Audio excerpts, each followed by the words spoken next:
From 10th Planet Jiu-Jitsu Los Angeles headquarters, we welcome you to another edition of the 10th Planet Team Duel. Today's competition is a finish-only Jiu-Jitsu tournament and will take place between 4 teams of 10th Planet competitors. 10P Los Angeles HQ, 10P Oceanside, 10P Tucson, 10P Jacksonville. Matches will consist of a single 8-minute regulation period where all submissions are legal. No points, no advantages, no judges. A submission must occur during regulation or both competitors will be disqualified. The competitor who submits their opponent will stay on the mat and immediately face the next opposing team's representative. The team with at least one remaining member will advance to the next round. In the event that the last member of both teams are disqualified, the round will head into a one-on-one tiebreaker. The opposing team will choose which member will compete in this overtime round. Overtime consists of 1 round minimum and 3 rounds maximum. Competitors will choose to begin their offensive half of the round on either the back or arm bar position. Competitors can win by securing the fastest submission. However, if no submission occurs within 3 rounds, the competitor with the quickest total escape time will win it all for their team. Today's event is made possible by 10th Planet Jiu-Jitsu, practicing killing all day, worldwide. The 10th Planet Network, 10P Culture and Community Content, USA Grappling, National Governing Body of the Sport of Grappling, Texas Butchers, high-quality Texas-sourced meats to your door. Texas Butchers has a one-of-a-kind limited special offer, $50 off the subscription price, plus 2 free steaks every month. Use promo code 10PQ at checkout. And today's event is produced by the Grappling Network. All the jiu-jitsu you want to watch. Now let's get into the action. From 10th Planet Jiu-Jitsu Los Angeles headquarters, this is the 10P TD. Yeah. So much more to obtain, yes, money, power, and fame. Aim, how to off the restraint. Now I'm in a mission to change up the game. Now they got conditioned thoughts in my brain. Wanna tell me I'm lost and insane? No time to explain. When it came to do it, just say it. Say what I say and I do what I do, player. Move with a purpose, burn a few haters. Flows on the beat and leave with mad flavor. No chase, drink straight up.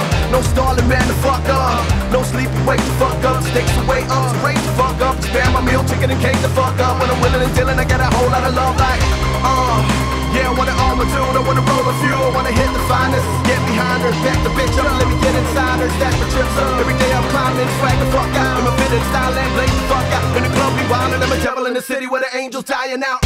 Is this really real? Can't you hear me say it's real? Is this really like to share? Hear the monster stare?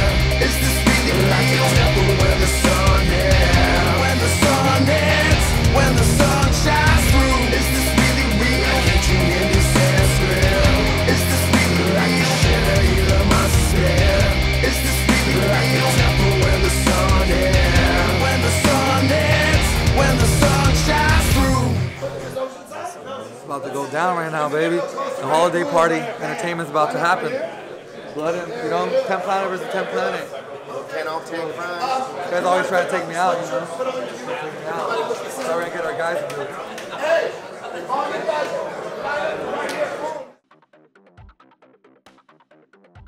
Hey guys, thanks for tuning in today. We got the 10th Planet Team Duel number 7. I'm one of your hosts, Mike Wilson, here with my partner in crime, Brandon McCatherine. And listen guys, we got 4 teams from all around the 10th Planet Association here with us tonight. Starting off, 10th Planet Tucson, 10th Planet Jacksonville, 10th Planet Oceanside, and from right here in downtown Los Angeles, 10th Planet HQ. You know, Brandon, some of the teams I like tonight, I'm going to tell you right off the bat, is 10th Planet headquarters.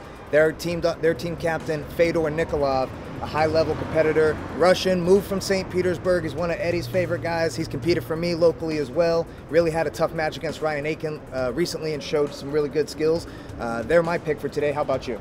Yeah, I think that 10th Planet Los Angeles team is going to be really good. Of course, Fedor is kind of the mainstay of that squad right there. I think so. A lot of people really high on him.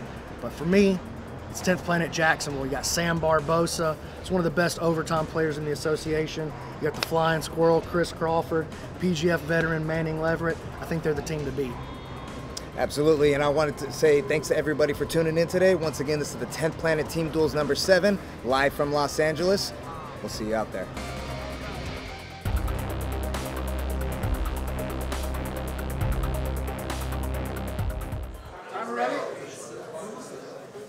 Ready? Go do it on. Go. Get it, brother. Hold your game, bro. I got 10 minutes. 10 minutes. Lights out. Good wrestling. Good wrestling. Let's go. Stay flowing, bro. Oh.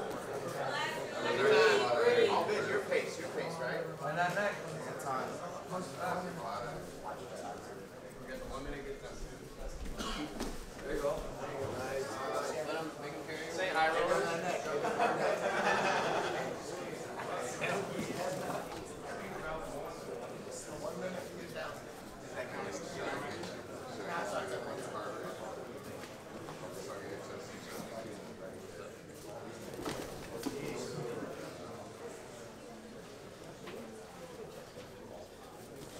There you go. Take that.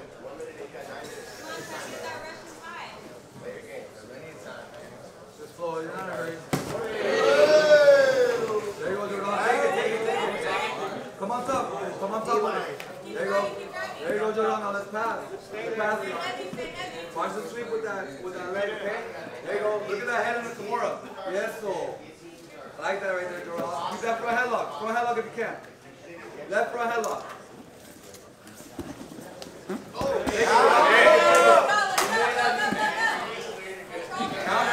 Counter.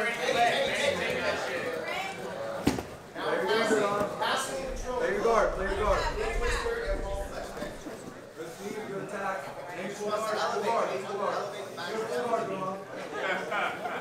Yes, I like the pummeling.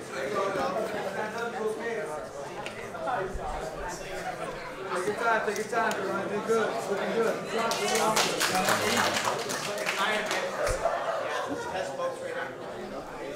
Ready?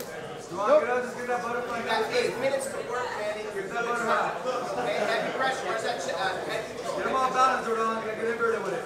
Watch the neck. Nice, man. Watch the neck. Work your game. Yes, work your game. Work your game. Let's go, man. You know this game right here, Jordan. Work it. Work it. Get out of that, Jordan. Let's go. Get out of that. Nice and pace. Nice and pace. You're good, Jordan. Keep moving. Keep turning, Jordan. Keep turning. Turn to your side. Turn to your side.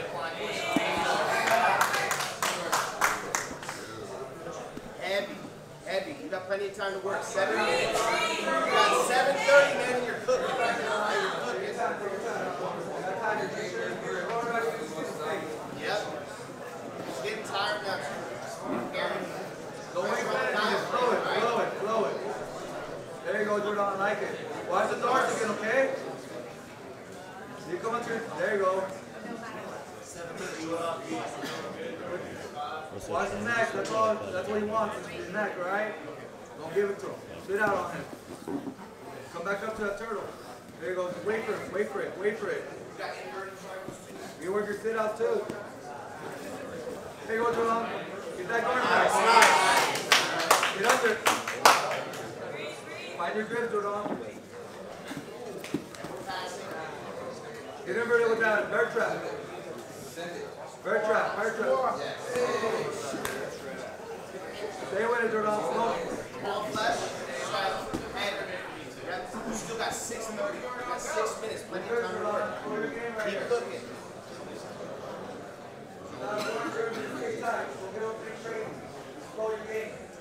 Doesn't have to be flying. You can go fish that tentacle too, you know? If you want that. Just keep that hit heavy. You know, you want to flip the truck, right? It's all good. There's the back too. 6 minutes!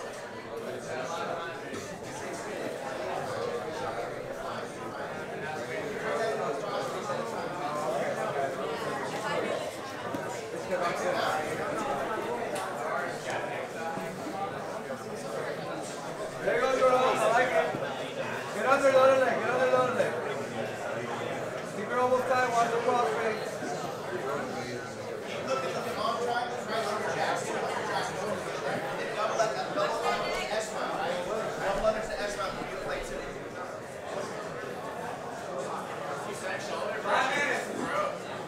Wind up, get the wrap, you know?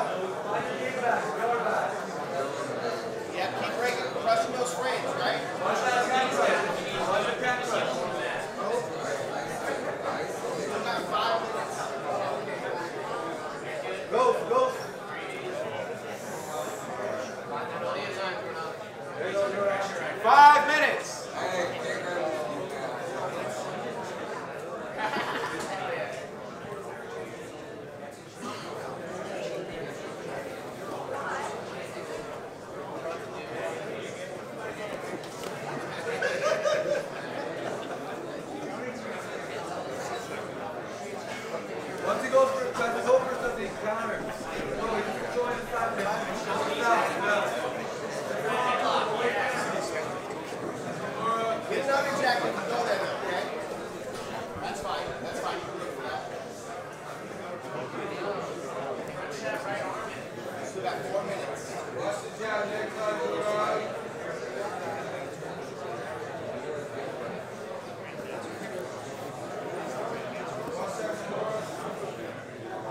Try to deframe with the knee too. Look for that triangle.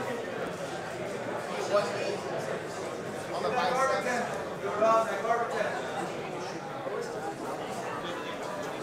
There you go. Everything tight. Counter. You gotta get back in. Cross face, get Back in. 330. Go, Jordan. Keep his heels on the mat.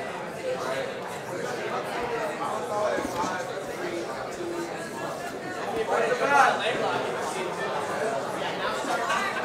go. Get that guard back. Get that guard back. There you go. Start looking for that triangle. Mount under jacks, right? Get that. Here we go. Gel break. Let's go. Gel break. Get that butterfly in there, Jordan.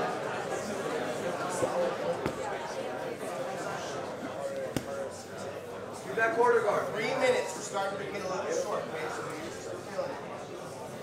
Keep staying safe. Just find 3 your way out. minutes. Find that leg, Jordan. Let's go. Let's go, Jordan. Make him uncomfortable. You gotta get a little mean. You got to. Let's get it done.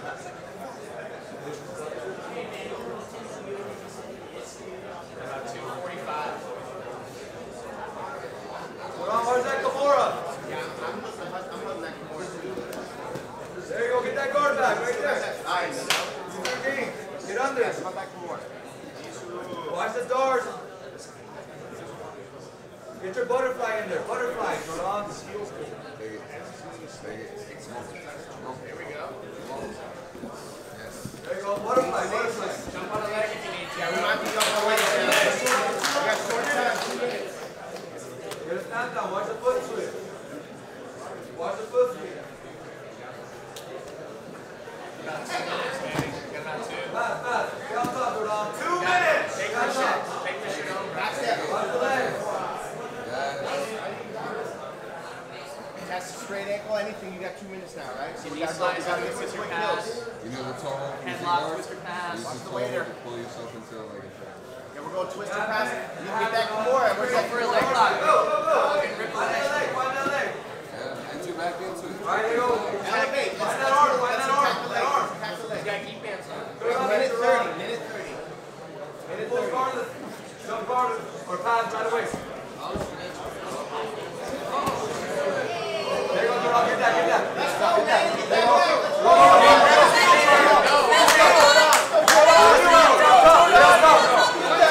Take it back, Jordan.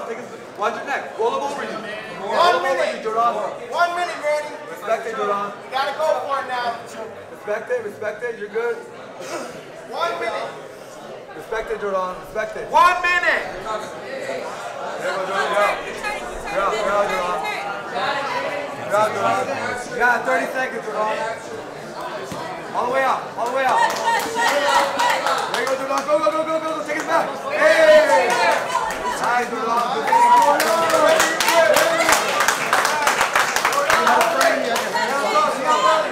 Stay on top. Let's go, Jordan. Let's go. 40 seconds. Take your chance. Watch the back take. Watch the back take. 30 seconds. Jump on the leg, baby. Ron, good position. You just find a guard back. Guard retention. The leg. Guard retention. Let's go. Get a shot. Calf flexion. Flip it. She, right? 10. Hey, is that snap? It was your own. Winner by technical submission.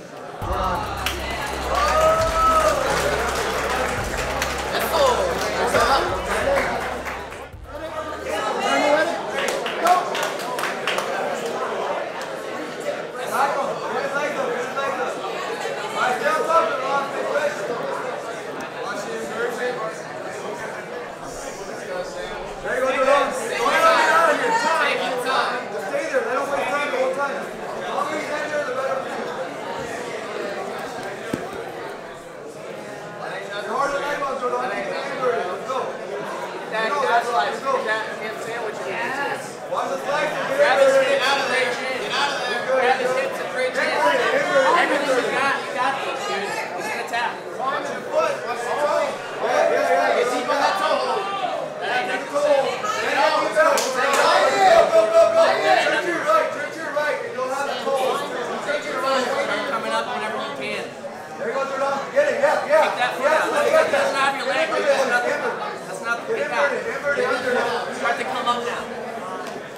shit, you right? Yeah, I'm fine.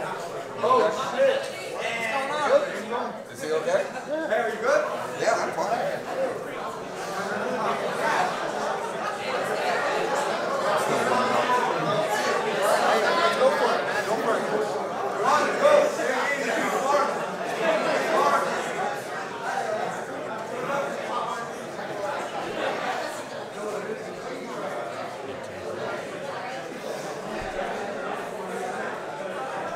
He's tired, Sam.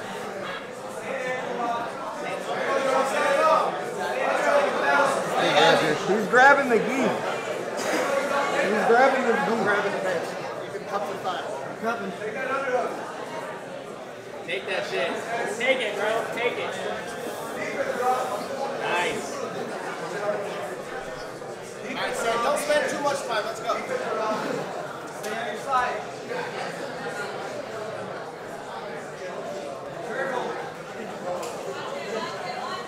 Malibu beans, Jordan. There you go, Jordan. Take it. Pause for the tap. Let's go. You have to move the weight till you need to move, man. Grab me. Time it, time it. Take your time. Watch the neck, watch the Watch your neck. neck. Your Walk game, the wall if Sam. you have to. Can't run now. He doesn't win. Hustle, hustle. Hey, you've been here before, Jordan. You've been here before. Look at the end. Let's go, guys.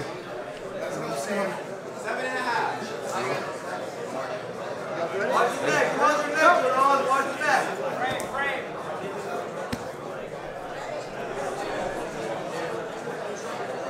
Stay calm and relax right here. Stay here before. 7 minutes. There you go, Jordan. Take your knee. Watch the armbar. Kimura there. Keep that frame. There you go. Watch the neck. You watch your neck. That's what you want. You already know. 3 minutes, Sam. Turtle, Jordan. 7 minutes to work. Plenty of time, Sam. Chest out. Plenty of time, Jordan. Use your guard. There you go. Keep and once it fades up, get the fade, get those knees back in there. Got your transition. Come on, let's go. On.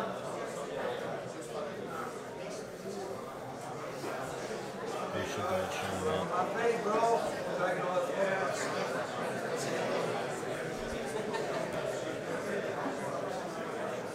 6.5 minutes left.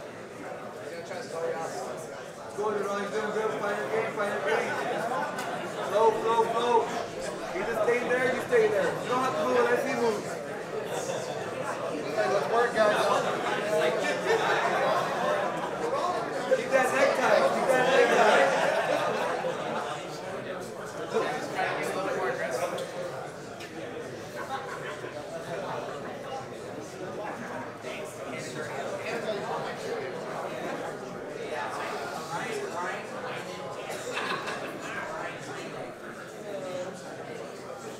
All right, here, Jordan. No way you want.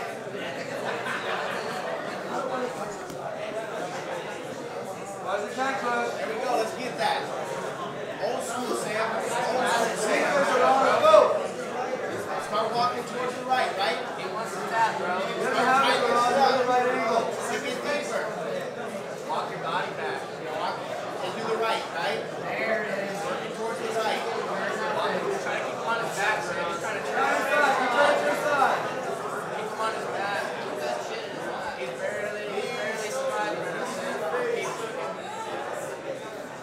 Keep your knees in, Jordan. There you go, Jordan. Chance to mix you there. 5 minutes, Jordan. Let's go, Sam. We're halfway Keep that through. moving. Guard, you gotta be careful. Respect it. Respect it. 5 minutes. You find your guard. Find your guard. All right, Sam, on the other side of the half, right? Let's get him off the board. No, you're tired. Play smart. Smart. You're tired. Find your knee. Watch the arm. Watch your arm. Get your guard right there. Hold guard.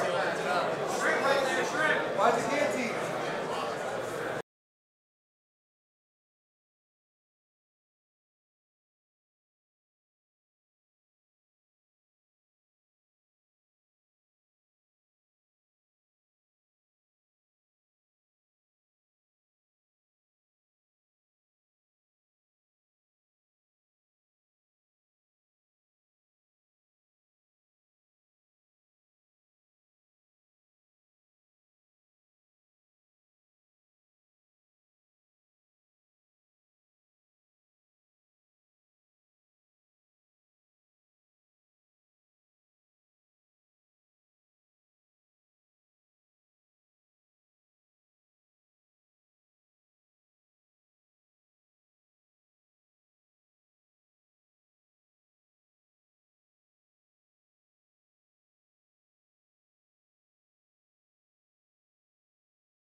Sam Barbosa, that was a little more than I wanted to spend, but ultimately, goal is accomplished. Yeah, and Now you got to get ready to jump back in. yeah, I think Sam's going to be feeling. I don't know that he's going to be tired. You know, he's in pretty good shape. He's used to doing tournaments where he has to pop up over and over again. But I think you're right. I think he used way more than he expected to use right there, and more than he wanted to. Right. I think when you force, you know, yourself to finish, you're obviously going to use a lot more energy. Yeah, you're chasing now. And then you let things come to you and efficiently get somebody to submission. But he did spend a vast majority of that match just kind of letting it go however he wanted to. I'd be curious. I haven't seen him over there holding his knee. I thought that was him that got. That was interesting in the beginning of that match, right? He went for the truck attempt off of a calf slicer. Well, and then he stayed with that calf slicer as Jordan tried to exit there, and that position was worrying me as I was watching it. But Sam doesn't seem to be moving poorly at all, so I wonder if I didn't just create that. He doesn't Something seem weird phased. happened. And Barbosa again, not wasting a ton of energy here, going for it. And we got Brian Jackson. And you can see Barbosa, a lot of times he just doesn't even engage his guard. He'd rather you just pass and spend less energy. Oh, Michael Ryan, excuse me. Michael Ryan, representing 10 Planet Oceanside. Taking the top position he was kind of given there by Mr. Barbosa.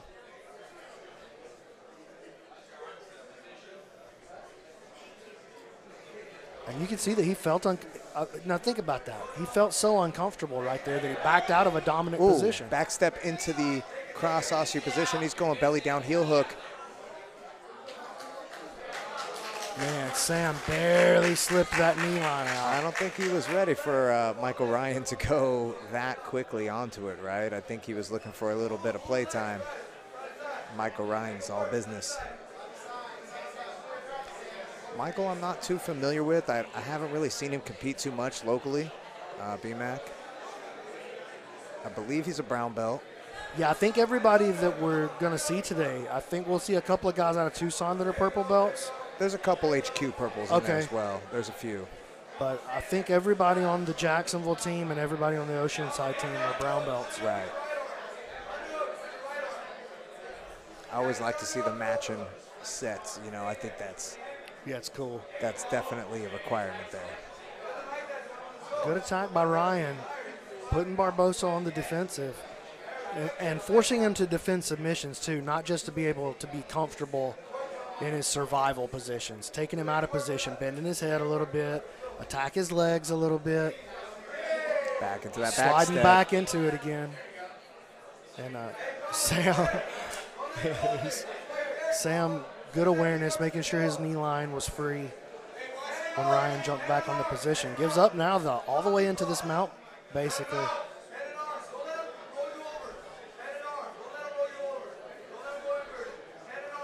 I just don't really sense any urgency from Sam Barbosa, and that just leads me to believe like he's absolutely not feeling any real threat.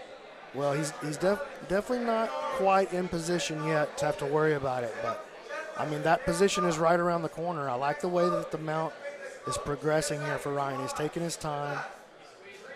Yeah, and that was excellent advice from this corner. Gio Martinez told him, "You're too high, get back." And he did. Barbosa was waiting to roll him as soon as he slid into that arm triangle. Yeah, he did a really good job of taking his corner's advice. You know, when you got a coach like Giovanni Martinez, who's been at the top of the no-gi jiu-jitsu world for a number of years now, I mean, I think that's, you got to take advantage when you got a coach like that. And there we go again. He's not just sliding off into the free position. He's grabbing the head when he goes. Right. Just make Sam have to react and play his, look, he's got great defense, but make him play from, at least I got something that's making you uncomfortable. You're not going to get your exact free survival position that you want. Right. He's making the more experienced, bigger guy play from a deficit. That's right. And that's good jiu-jitsu right there. That's what you want to do as a, smaller guy when you're rolling with somebody larger. You definitely want to try to get them on their back and get them under control where they're not putting that pressure on you. Gets a bend on Sam's neck. Oh, nice look inversion. At that catch by Sam Barbosa. Trying to roll all the way through to belly down. Oh, man, good job by Michael Ryan. But, man, like a snake strike out of nowhere, Barbosa with a deep entry. Absolutely. Looked like he hit that Jackie Chan from the 10th Planet system. And just strategically, no sign of offense from him at all. And as soon as there was any kind of opening, he just snapped in there. So an excellent job by Ryan. I thought he was in trouble there for just a second.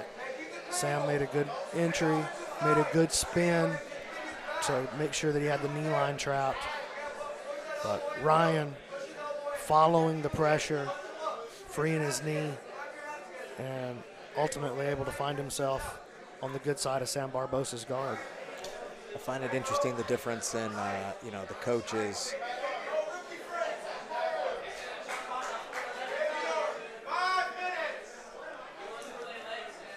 Gio Martinez, far more vocal. Brian Brown from 10th Planet Jacksonville, a little more reserved. Brian can get going too, though. Forcing Sam to roll with that Darce attack. We're over halfway through this one. This one going a little bit into the later lengths as well. Every match today starting off a little bit. Well, one of the things, I mentioned this before, one of the things I love about this team format is the draw is not really a no score. Oh, it's a nice zero. Look to the back. Sam Barbosa. Oh, wow. Donna delivering the goods to the Donna announcer Gonzalez. table. She's the real MVP. She is the real MVP. She's the real MVP right there. Oh, and Sam man, Barbosa. Sam's going to close that one. Woo! Wow, that was a great slide by to the back, jumping back take. And look at that, man. That Sam was beautiful. When he senses the opportunity, he goes, but he doesn't spend any energy until he feels like he doesn't pull the sword until he feels like he's going to cut your head if he doesn't. No, he definitely seemed like he was having a great time. I saw a few different little smiles from him at different points when Michael Ryan was controlling his head and put a little pressure on him. So I think Sam just really enjoyed himself and kind of finding his flow. And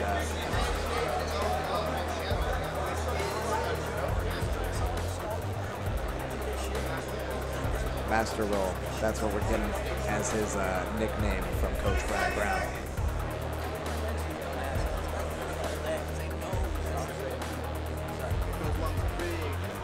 And with Michael Ryan down, we're going to get Brian Jackson from 10th Planet Oceanside to take on Barbosa.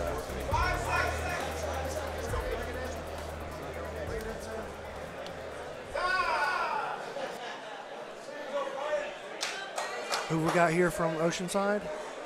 This is Brian Jackson. Brian Jackson. I believe.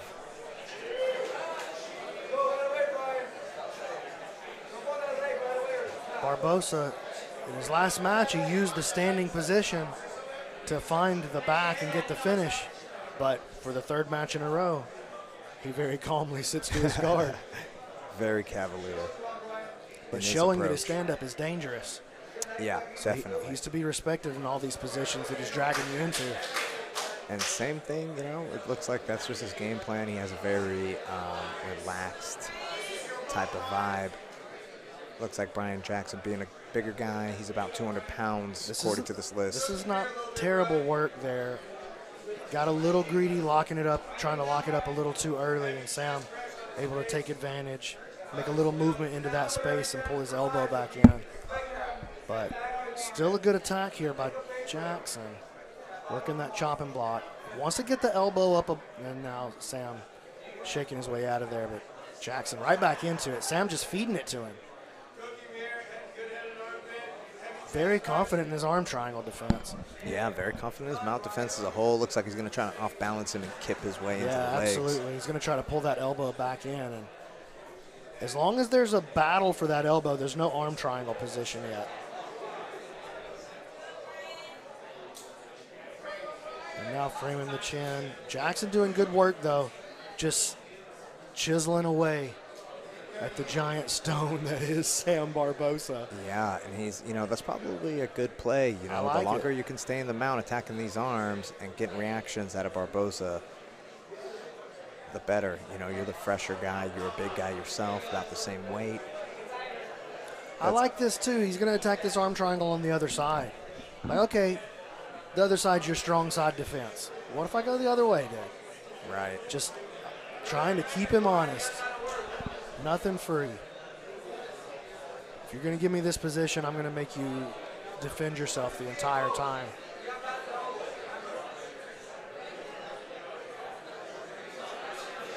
Room definitely loosening up. We're live from 10th Planet headquarters in downtown Los Angeles. We got the packed mats. Watching this 5v5 team duel.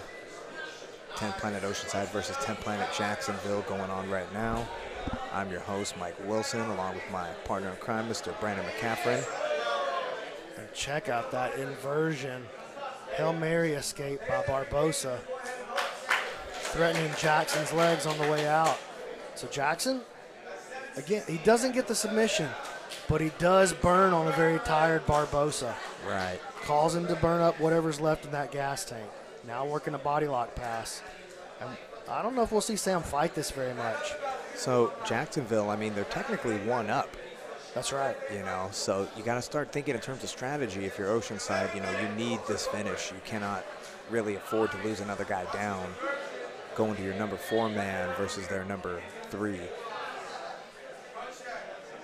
It's just rare you see a fighter with this level of confidence in their defense. You got to figure Sam's done his job, right? He got those first 2 matches out of there by sub.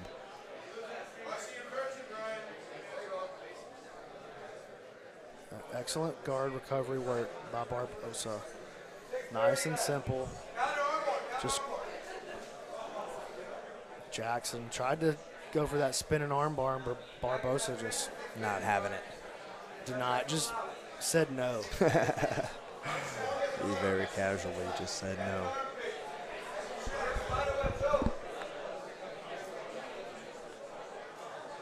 Looking to get an exposure on this arm triangle again. Wants to get underneath the elbows, but Barbosa just gives it away. He doesn't really even hide it from him. Does not seem phased.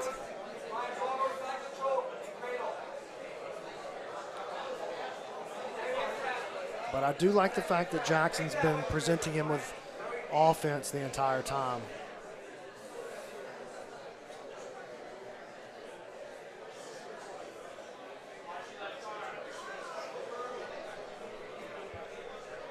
Barbosa recovering back to his quarter now. Has the underhook on the leg. He'll want that underhook on the left side as well now. He's going to try to put that together and create a leg lock entry or maybe a sweep here. There he goes. Rolls with the momentum, coming right up into a Kimura. The top half guard is Sam Barbosa. He's right in that Kimura.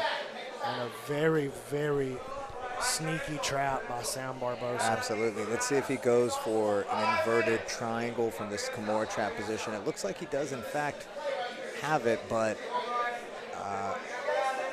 Brian Jackson's arm is kind of not trapped in it.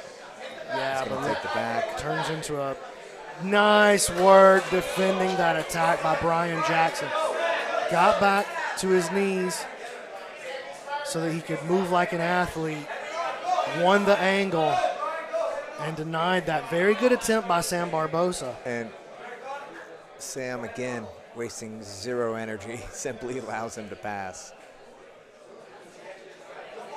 Very comfortable in his defense.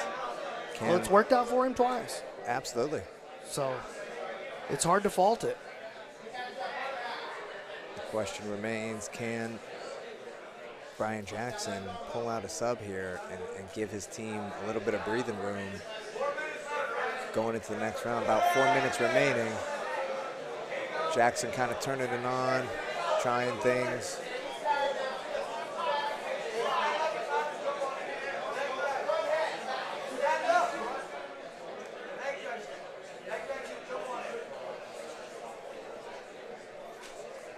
You got to think Sam's going to be pretty content just with a draw right here, having taken 3 people off the board for Oceanside.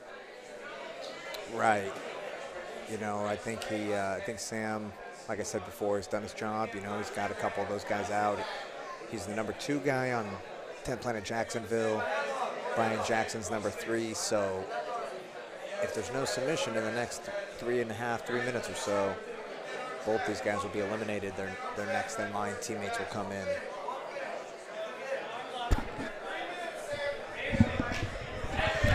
Oh, look at this. This is a much stronger attack here by Jackson, but Barbosa recovers.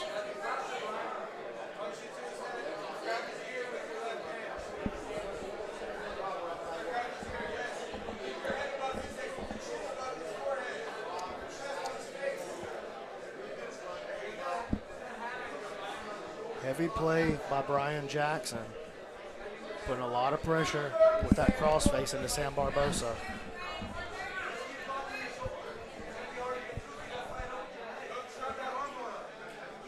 He's got, man, Sam just always finding that inch with his elbow.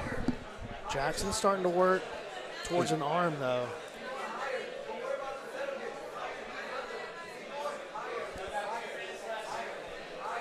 Barbosa's definitely feeling unfazed here, B-Mac. And listen to what Gio Martinez is telling him. He's like, you're stopping your progress with your body too early in the attack. That's why he's getting his elbows back. And so Gio's telling him, move your body higher. Keep going higher. He wants him to get his hips under both arms.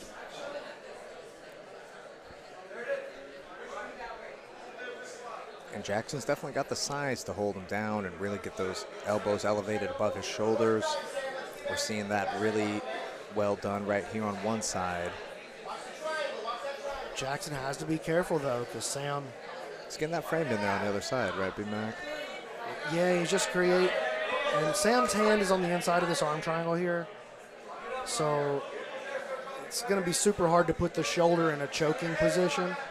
Yeah. For the arm triangle to work, you really need the shoulder to touch the carotid artery. Right. You need the opponent's shoulder to touch his own carotid artery. It's got to be more flush.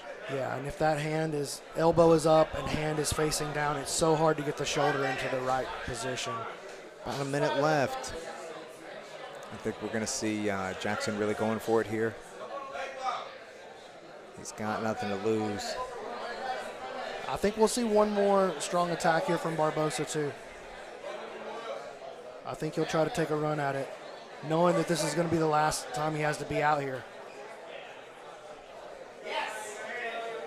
Goes into the body lock, comes up on top. 30 seconds.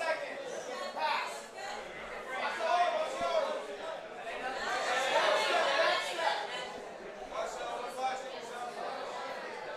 Look at that.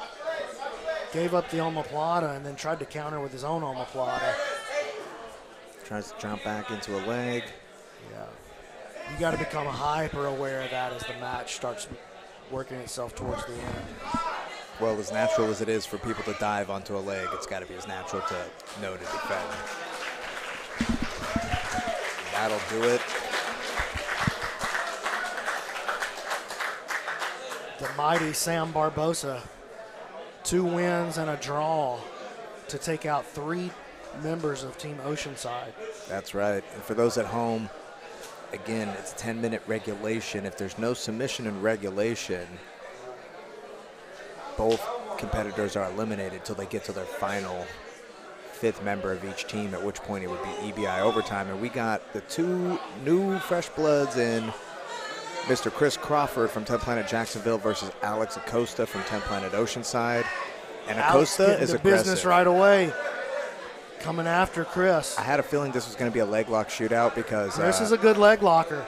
Absolutely. He's got a good spot here on Acosta. Oh, man. Yeah, he did. It looked like Acosta was gritting his teeth a little bit on that one with that Aoki lock attempt. Yeah, and that's still there. He just got to get his hand free. Oh, yeah. It's definitely still there. And Okay. Acosta doing a good job. He booted there. And I've seen Alex compete quite a bit. He's competed for my show, Submission Only Series.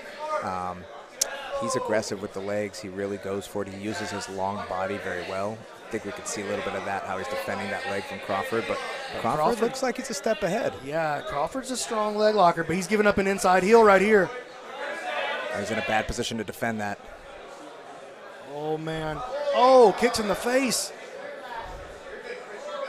As the offensive player. Man. Acosta healed him right in the face. That was crazy. Like I said, Acosta uses his long frame well. Hey, listen, baby. He didn't get penalized for it. But that's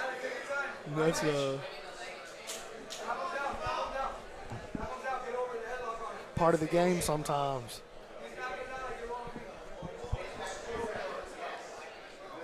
Chris going ahead to the sitting position. And I expect, again, a lot of leg entanglements from both guys in this match. It seems like that's what it's going to go to. Yeah. Chris trying to make an entry. Crawford doing a good job. He's going backside. Looks like he's going to try to invert all the way through. Oh, he exposes his own heel, though. Good defense He's by got to be Acosta. careful. Costa's very aggressive. You can't make one mistake with him. He's looking to capitalize and counter leg lock right away. I like how Crawford does really good. He keeps his principles tight. He keeps his feet crossed, and he's always separating his opponent's feet in the 50-50. And I think that's key. Right now he's using his foot over the top to defend. I think Acosta is just a little overzealous. I think he needs to set up his finishes a little bit better. There he goes, a good attempt now. He can hopefully start shelving that leg. Crawford's super confident here. Good separation by Acosta. Good separation. I like that shot. Good shelving. Chris keeping his foot turned in, though. This is a good bite here. Chris Good slipped pummel. the toes right through. He's doing a great job of pummeling with the secondary leg, which again at 50-50 I think is absolutely the key. Tough position for us to see at the commentary desk, but as they circle around with the camera, we have a 50-50 position. Alex Acosta chooses not to use his secondary leg for defense, which is interesting. He tends to ballerina toe his feet and turn his hips a little bit more for defense. Chris into this honey hole. He's got a good bend going. He's got to go belly down, I feel like. He's got to catch him on the backside. Costa with his own counter. Chris again using his secondary foot to help slip that. Chris doing a great job of sticking to the fundamentals of playing legs.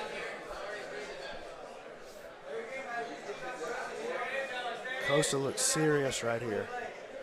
Yeah, Costa's been trying to finish since the first moment of this match. Yeah, I love the intensity that he approaches the game with. He really attacks those legs.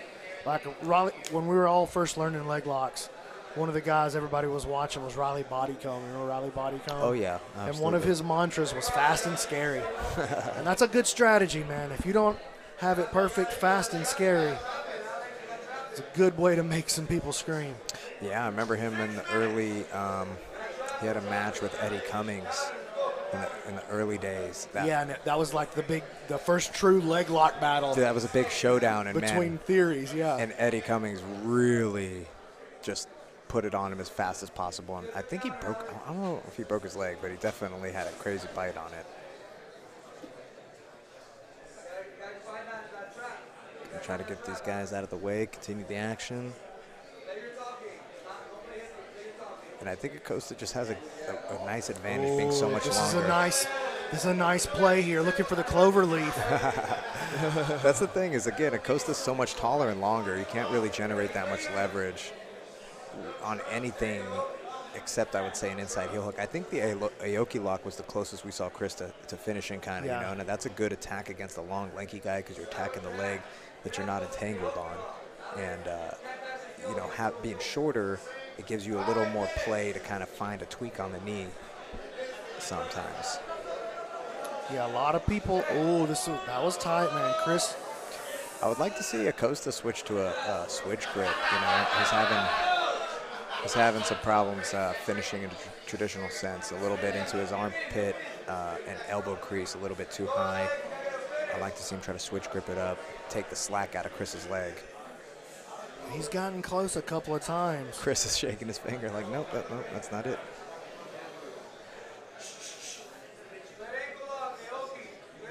You see Chris gathering his breath.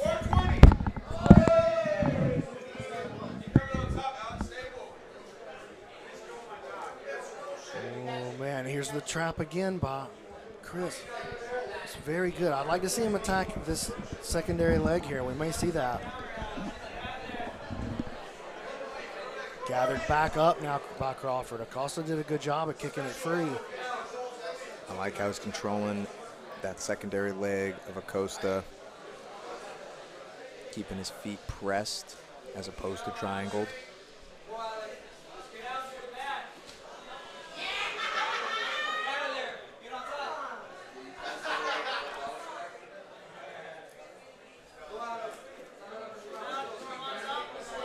This has got to be one of the longest continuous entanglements that I've seen in the duels.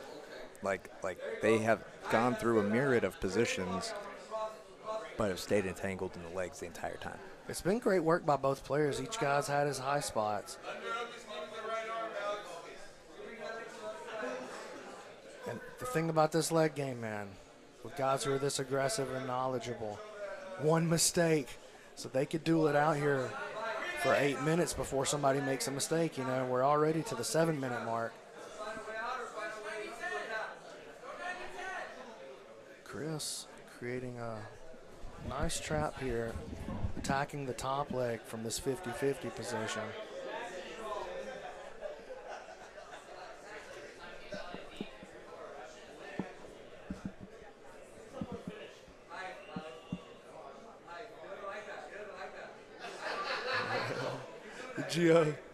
Gio trying to convince Chris to tap over there.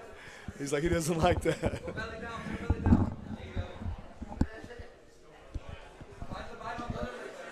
Gio Martinez encouraging Alex Acosta.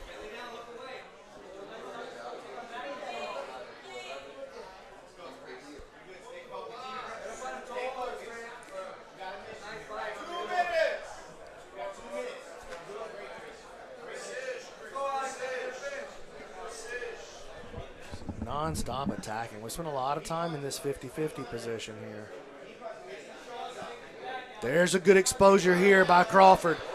Oh, man. Good reaction by Alex. Chris got to be super careful leaving his foot back there like that. See a lot of guys. Boy, look at this entry now.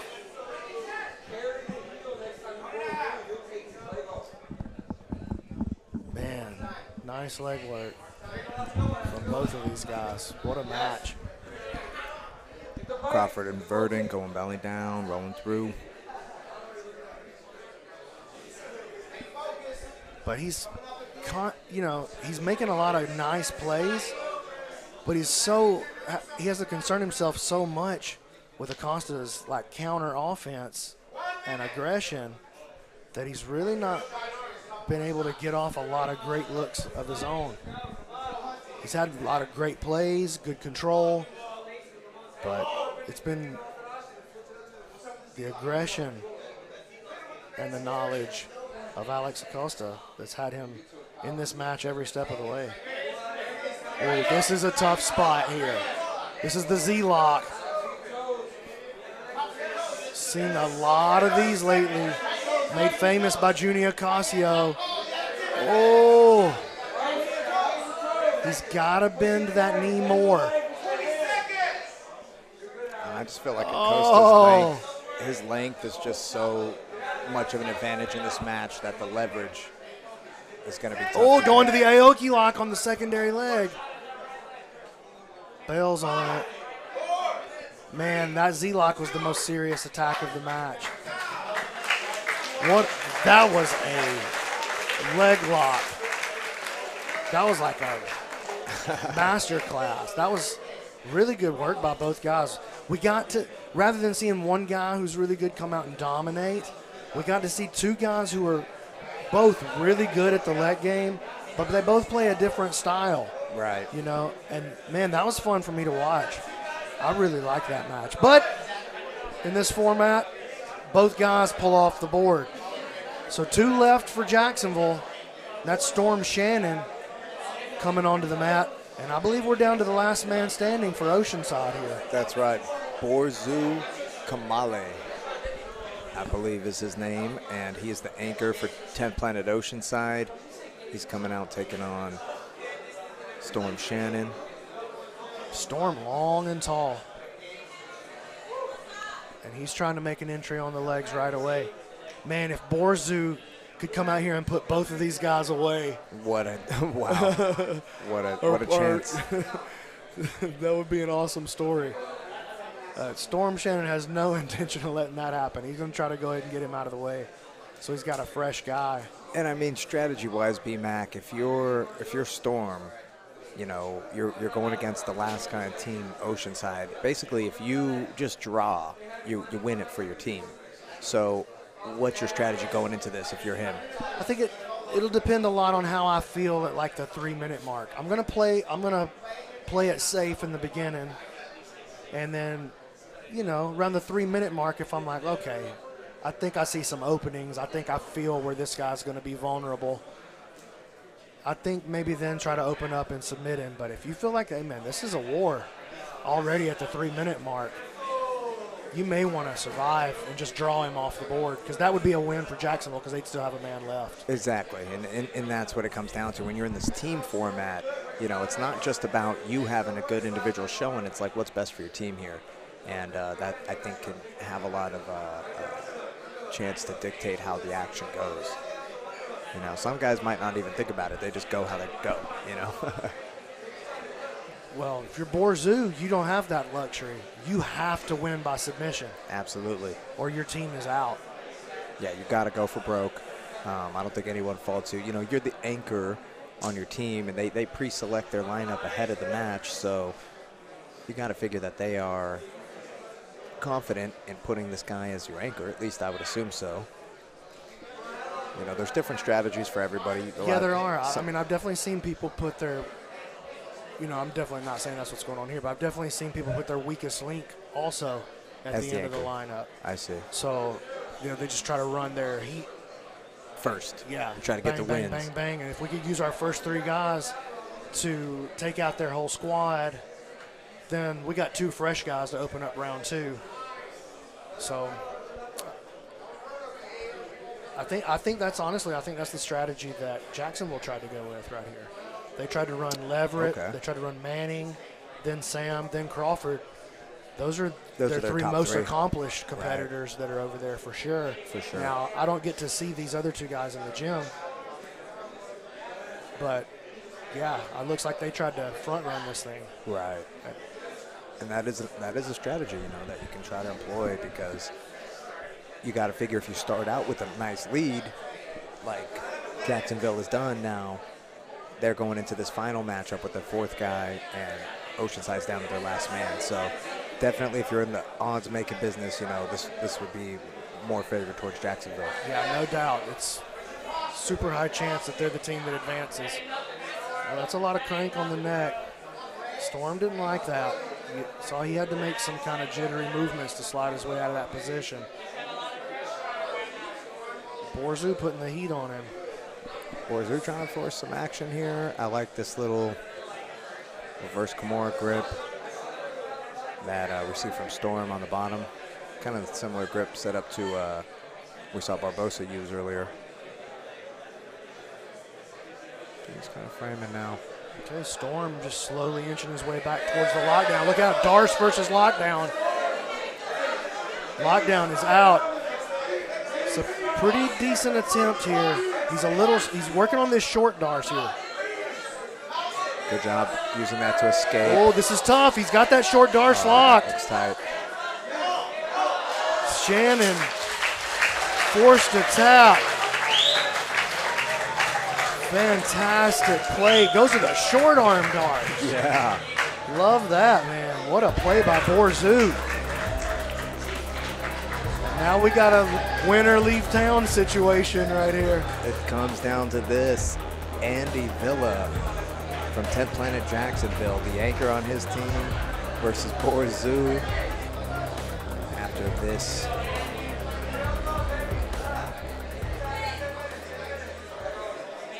Andy comes out and pulls guard. That's been the Jacksonville MO all night. yeah.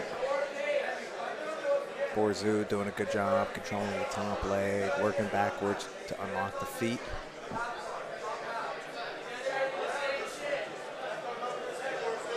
Quarter Z position from the bottom by Villa. He's keeping him framed out. Looking to sit up and dig for the overhook there, it seems. Now he's coming over to attack the wrist, trying to free his grip. This is a trench warfare. No dancing around on the outside. No, intricate positions going on right here. There's a bunch of mini battles unfolding.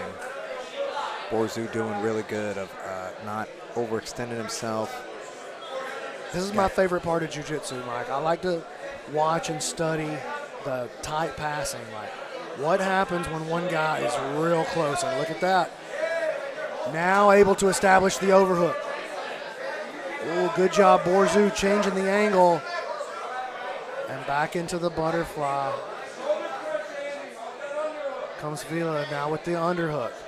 Villa does a good job of getting his underhook, but his hips stay a little bit too in front of Borzu's, and that allows Borzu to repummel. I like to see him get his hips behind Borzu when Villa gets the underhook. Villa trying to dig that underhook, looking for a body lock from the bottom, but Borzu tempting him to come up, threatening this back step pass, and just the little threat of the Darce and the Kimura right there from Borzu. Right, and we get a look little at this though. To the back. Turns it into a back take. Andy's setting it up the whole time.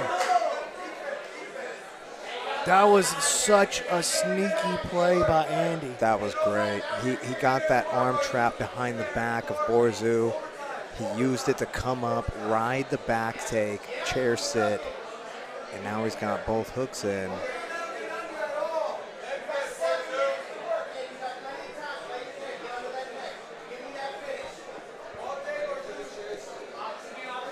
Andy Villa of 10th Planet Jacksonville finds himself in about as favorable of a position as you can find yourself in when you need to close this out and win for your team. No, and you need to go for it here. This is everything for your team. You're going to see that short choke or that RNC.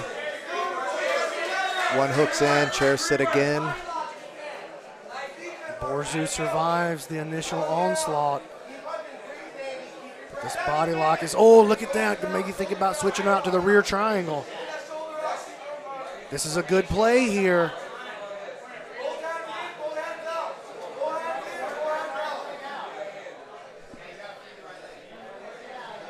Borzu got to be very careful. He's keeping his hand on the inside. But if Andy takes a good angle on that elbow, he looks like he wants to go backwards towards the back position here. He lost the shoulder line. All right, he decided to bail out. He didn't like what was coming together with that rear triangle, it seemed. No, he did not. Still a lot of time on the board.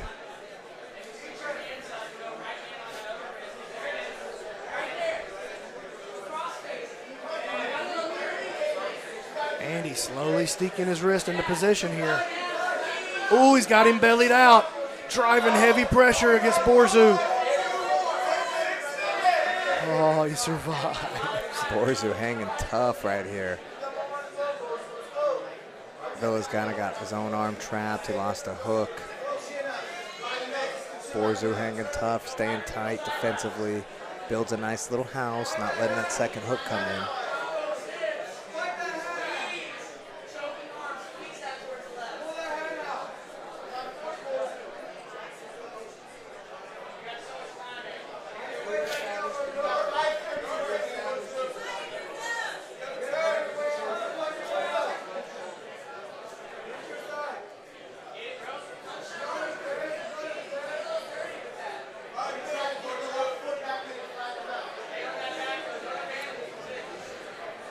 a draw between these two guys forces us into EBI overtime, and the match will be settled in EBI overtime. Right.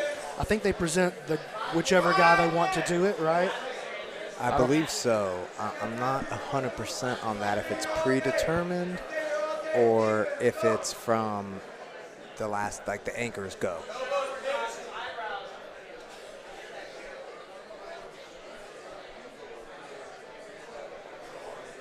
Villa just staying consistent, even though he's only got the one hook in, he's got the feet crossed behind the hips, and he's doing his best to like flatten him out, but without that second hook in, you're not really going to extend somebody, right? So I would like to see him switch off to a power half on the opposite side, which would be his left underhook, but instead he chooses to put the left heel in there, trying to force that secondary hook in.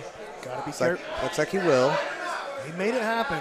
Now he can flatten him out. Too high, though. Now look at that. Borzu popped his hips right back in there. We're going to see another chair sit to maintain the position.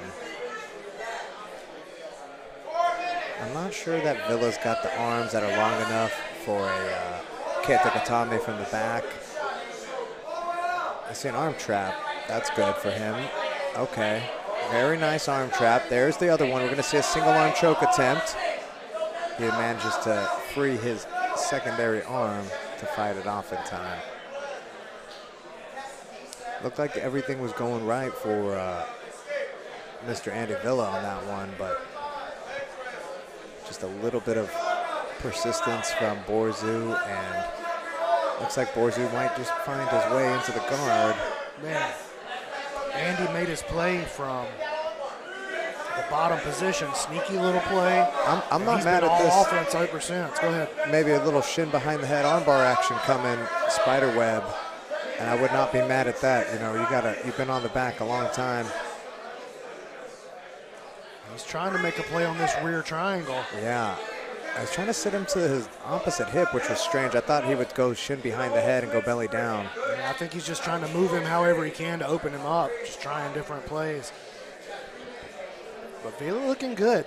This has been a really strong showing from him.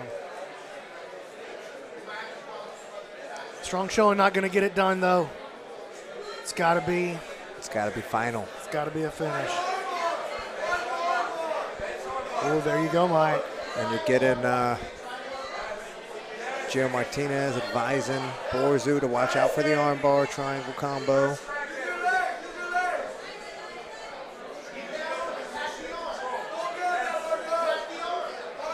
Andy Villa doing a good job of keeping the pressure on him.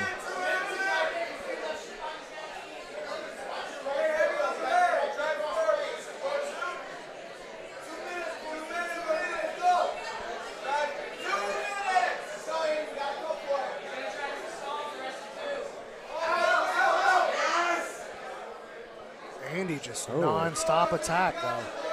Got him flattened out with that arm trap, and looks like they're going to have to reset from where they are, and that's going to be a tough position to replicate in terms of how tight it was before.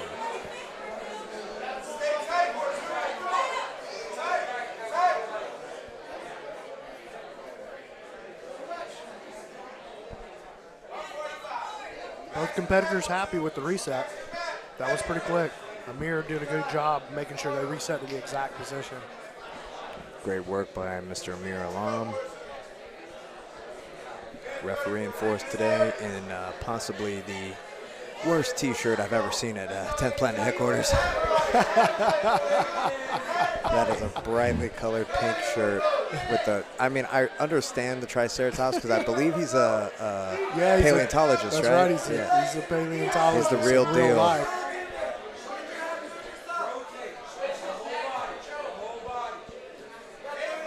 Uh-oh, he's falling off there. Villa falling off.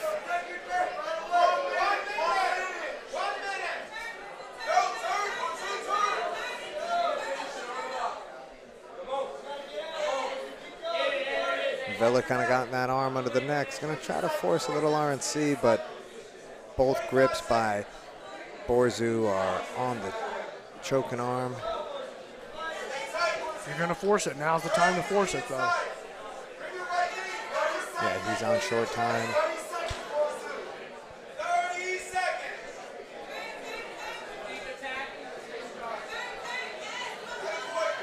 Good escape, comes out on top. And we are going to go to EBI OT. How are we going to settle this one? Who's it going to be for the overtime?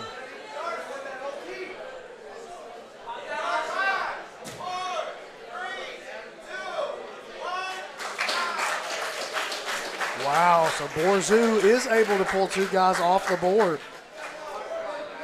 For 10th Planet Oceanside, forces it to overtime. That's a great outcome if you're Team Oceanside, because you were down the majority of this round of team versus team, and you know you had your guy come back and keep you guys in it. Who are you sending out there if you're Jacksonville? I mean, we know it's going to be Sam Barbosa. I'm pretty sure it's Sam Barbosa. I'm going to send the biggest, strongest guy I've got. What about Oceanside, though? Oceanside, you know, I would say you got to give it to the guy who's probably got the most experience, and just based on what I know of who's up there, I would say that's Alex Acosta. He's also the bigger guy on the team. Probably doesn't weigh as much as Sam, but body type, he's long. And aggressive. That's what I like about Alex. I think that's probably the guy I'm sending out, unless you've got a specialist over there that we don't know about. Right. And some guys, man, make no mistake, some guys are EBI overtime specialists. Sam Barbosa is one of those guys. Yeah, and I remember you talking about that in the pre-show.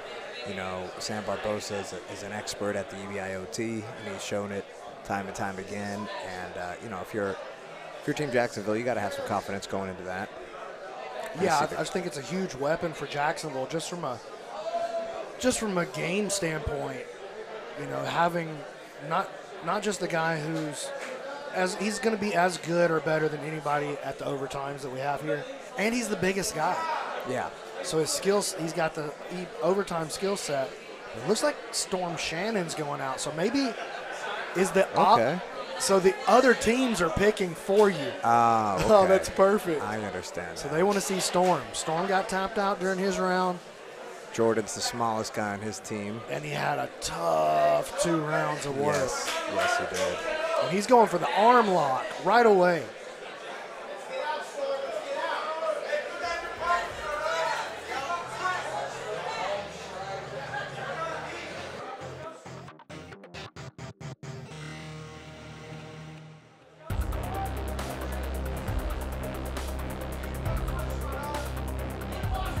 Here we go. Jordan Days starting in that spiderweb position. Storm trying to kick this grip free on the leg so he can turn to his knees. Arm crush. Arm crush, and he is squeezing that thing.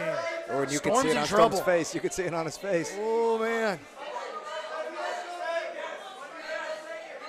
He's having trouble getting up. Oh, this could put it away. Dude, I've seen these break, Mike. I've seen these break in person. It's not cool. Oh, no. Oh, man. That wrist is about to come. That wrist is about to pop out. But in the process, though, you had to lose contact with the head. There it is.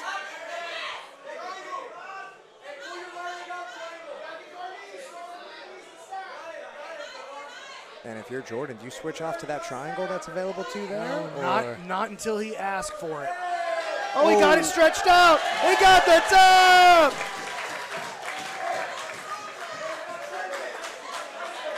Jordan with the huge tap at the top of the first overtime.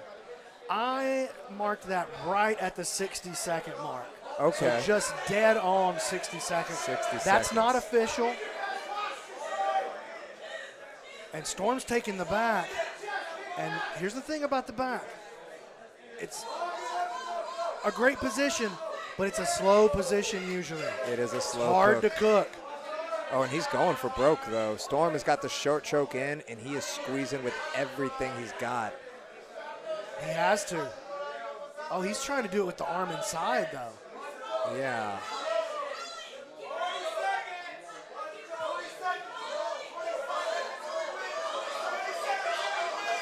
Oh, he's starting to slip out. He's out of there! Jordan! What a comeback by Oceanside. Borzu comes out, takes 2 guys off the board. They send out Jordan for the overtime. he's cramping while he's getting his hand raised. That was awesome. What a comeback for Oceanside. Wow. And that's a story that unfolded as Jacksonville led the dance. The majority of the matchups, they led the dance, but were not able to capitalize when it counted this last couple remaining rounds, forcing the EBI overtime action. I mean, Borzu, Kamale, Jordan Days, definitely the MVPs in my mind for Team Oceanside so far. Really held it down, made some great plays.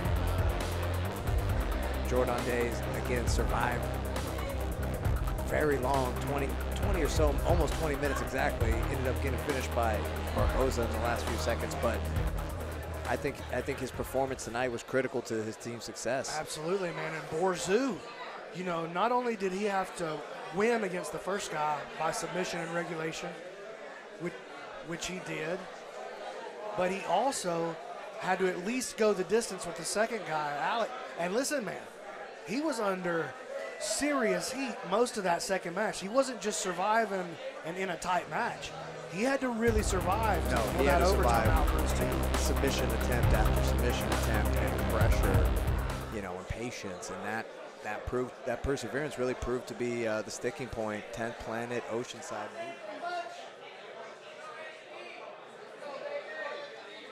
All right, we're underway here. HQ versus Tucson. Tucson led by Anthony Burchak.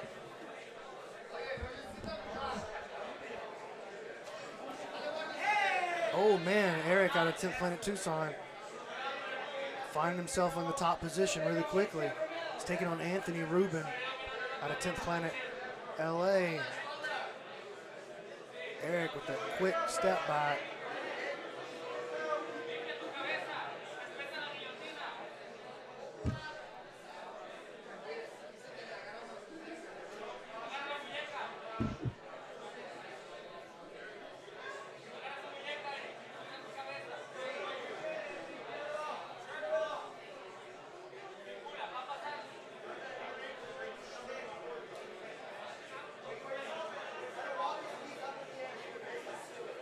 Anthony just hanging on to that chin.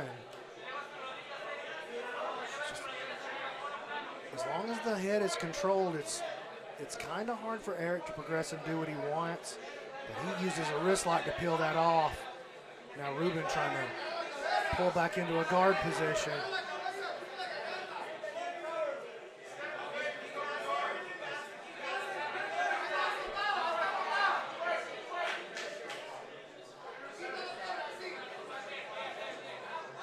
Eric Larios doing a good job. Oh man, here comes the buggy choke off the bottom position. Anthony Rubin from HQ, it's a good shot here.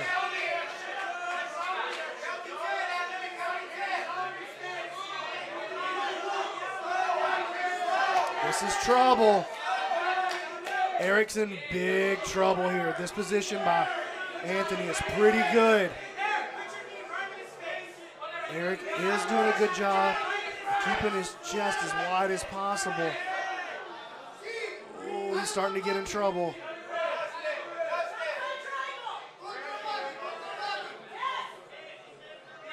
Anthony looks to be pretty efficient right here. Doesn't look like he's burning up too much muscle to defend. Oh man, and that's that was totally wrong. He was forced to let it go. He's pulling that foot over all the way to the other side to try to assist in his guard recovery. If he can get that down in the hip, that makes it a huge pain to try to recover against a play like that. Larios doing a great job, man. Larios survived a very serious buggy choke attempt by Rubin. He's got to be careful, Rubin.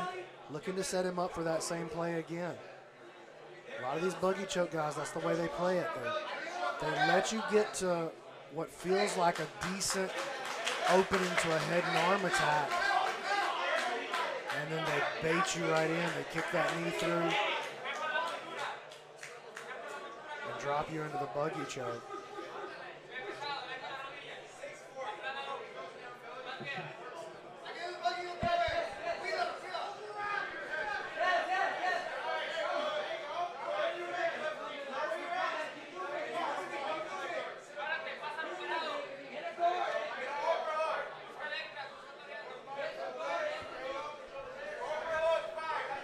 Ruben able to recover back to the guard.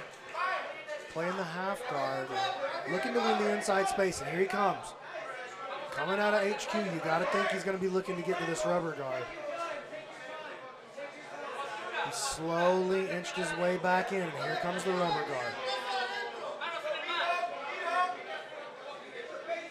Let's see which way he opts to play it. Got to see if the hand is trapped to the mat. The hand is trapped on the mat. So, New York position, looking to clear the head. Nice job, good awareness by Eric. Frame that out.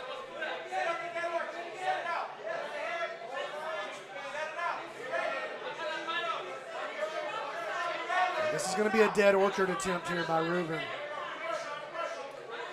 Larios has to be very aware of the width of his elbows here. He wants to keep a wide chest, keep his elbows framed in the hips. Can't let those elbows start getting pushed to the middle.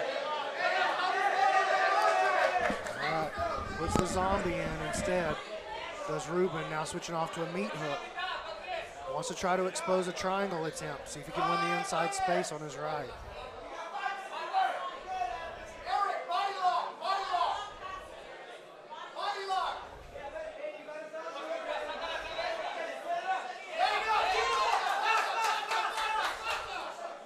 Excellent work by Eric. Able to win that inside space battle. Force his way around.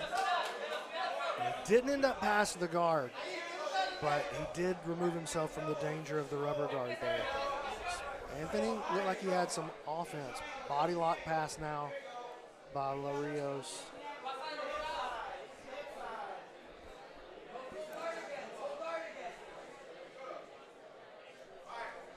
Eric staying low with this body lock. He's going to want to get over the knee on his left side, but Anthony using this as an opportunity to attack his rubber guard. He's going to switch off to this killer B control here.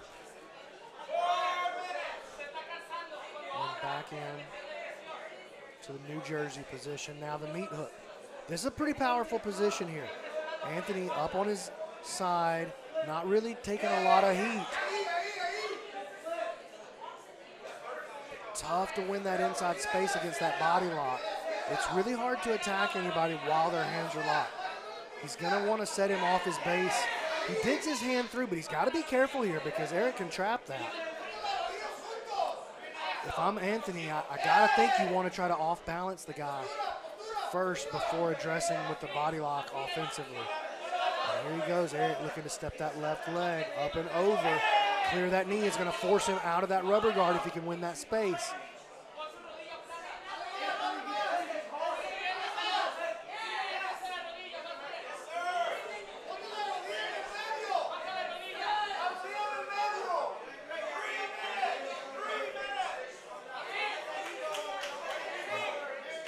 Good job by Ruben, fighting that knee back into position. Not letting him have that free pass.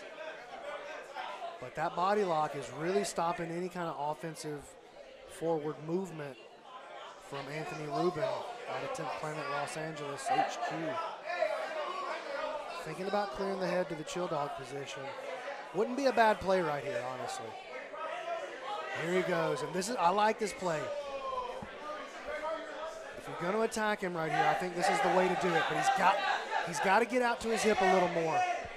Don't want to just yank on that foot like that. That could be pretty dangerous. And a lot of guys have the flexibility to pull it off, but it's not ideal. Dexterity definitely plays a factor on that one, B-Mac.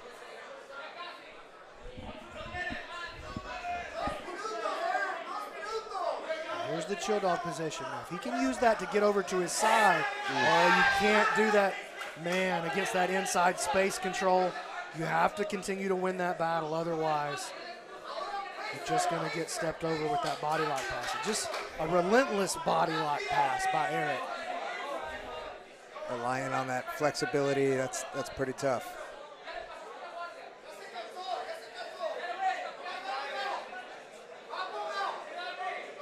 Flexibility can do a lot for you, but it can't save you from poor technique. And I think that's the same thing is true with strength. It's the same thing is true with speed. You want those things, but they're not going to save you from poor technique most of the time. Right. And if you're out of position, all your technique's going to be poor. So when that inside position gets won against that rubber guard, it's going to be hard to save it with flexibility.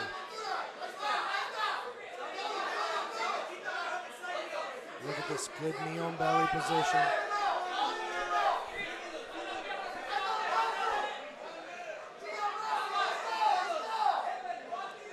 Got to be aware of that buggy choke.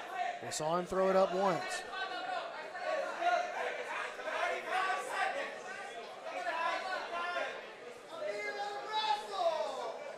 Our beautiful referee, Amir Alam, going to reset him back to the middle. You said that was your favorite 10th Planet t-shirt. Well, you play.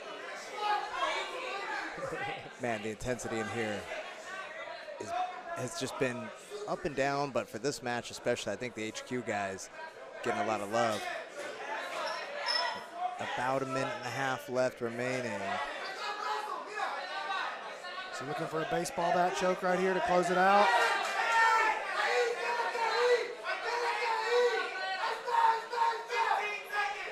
Oh man, this thing's deep. You can tell it's deep because the hips are coming up off the mat to defend it. I just don't know if there's enough leverage. Did we get a tap?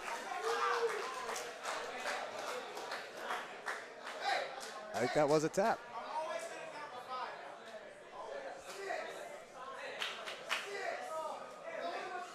It's a draw. Draw. Okay, so that was a draw. Anthony Burchak.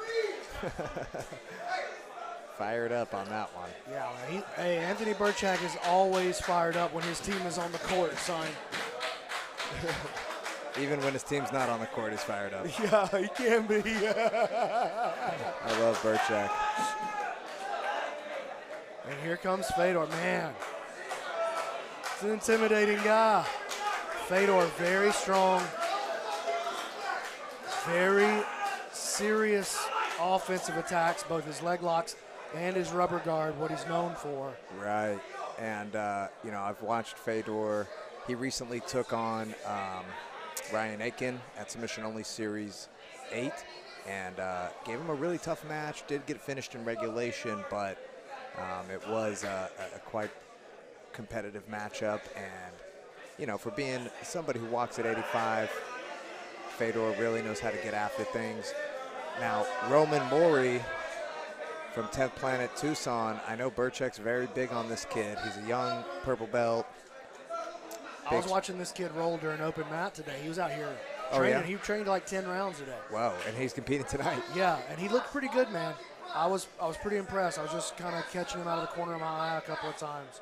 I thought he had good movements towards the back, good attacks from there, but none of that's going to help him right now while he's tied up in this rubber guard.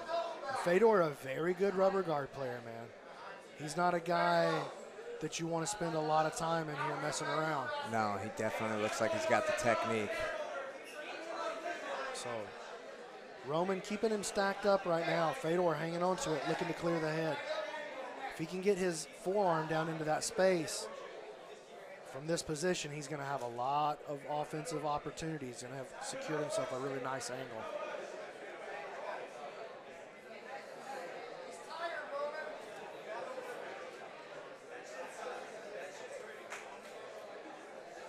A lot of pressure by Roman. Really punishing Fedor for trying to play the rubber guard. Now he's forced to let it go.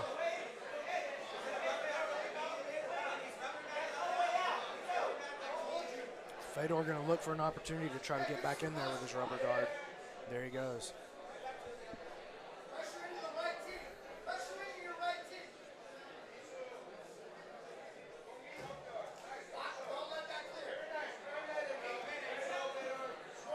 goes.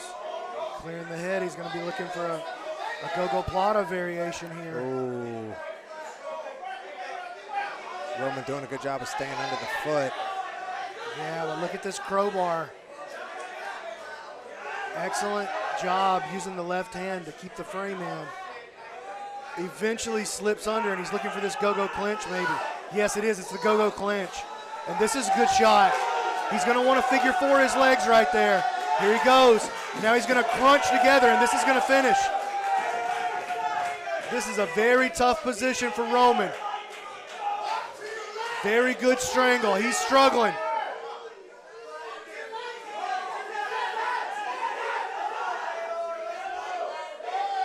Oh, man.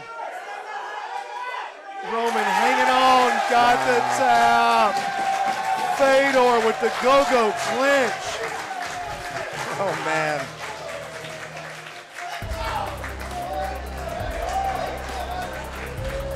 Listen to this 10 Planet HQ crowd.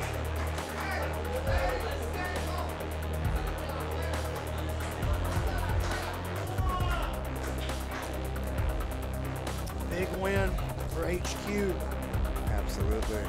And not a super long match for Fedor. No. He's not over here breathing hard, huffing and puffing. I think he's given the traditional Russian 1,000-yard stare. Yeah. And he's going to have quite a bit of size on his opponent here, I think. Who we got coming out of Tucson?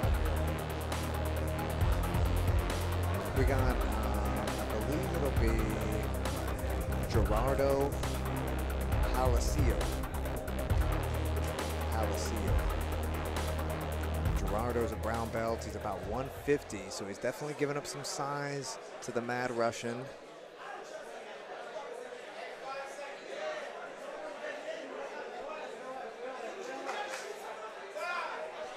We're going to see the setup.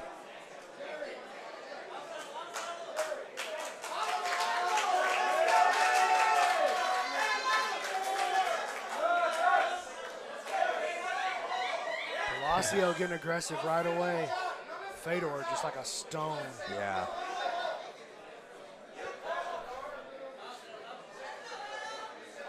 Fedor standing up very tall, straight. Well, he doesn't mind being taken down. Right, he wants that tight clinch. He wants you to grab a hold of him and give him the clinch he wants. You see a little toss attempt or guard pull. Little Uchimata. Fedor with roll through. Using the leg attack. Gerardo does a good hip heist, comes up on top. Excellent work. Got that wrestling base. You definitely know how to hip heist when your hips hit the mat. I assume Gerardo's base is wrestling. I mean, he trains with Anthony Burchak, so. If it's not his base, I guarantee he's getting a lot of time. Absolutely. Anthony, something he really emphasizes over there at Tucson. And with his pedigree, he should be emphasizing it. Very good wrestler himself. Nice. A lot of movement from Palacio, but unable to generate a pass so far. And now, watch out. Be careful, man. Fedor's got that touch of death with the rubber guard.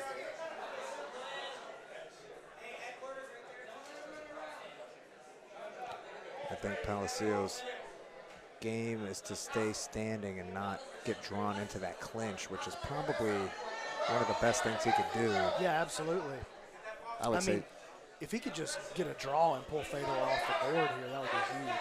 Is that the right strategy? You know, I don't know if it's the right one. He's number 3 on his team as Palacio. Oh, Dead Orchard coming. He's not going to get the chance. Fedor's going for the finish here. He's got it. Wow. Fedor strikes again with the rubber guard. This time the Dead Orchard removing another person from 10th Planet Tucson. So if you're Chris Bennett, from 10th Planet Tucson, you're the number 4 man on your team, you're up next to take on Fedor. What's your strategy? Well, I gotta think that just based on what we've seen so far, I might want Fedor on top position. Yeah. Chris is, again, you know, Chris giving up some size to Fedor here. And we saw what happened with those narrow shoulders. Yeah, you're going to end up in that dead orchard. He's going to be able to put you. He's going to be able to attack you with that dead orchard. Without these narrow shoulders, he's got size on you. So play the bottom game first, and definitely keep him from locking in that close guard, right? I would absolutely be terrified to be trying to attack Fedor from a position like that, but I know is one of his specialties. So I think if I'm Chris, I might come out and test Fedor's passing, see if I can catch him sleeping. Easy leg lock entry maybe, but Fedor's so good on the legs too. Fedor's pretty good on the legs from what I understand.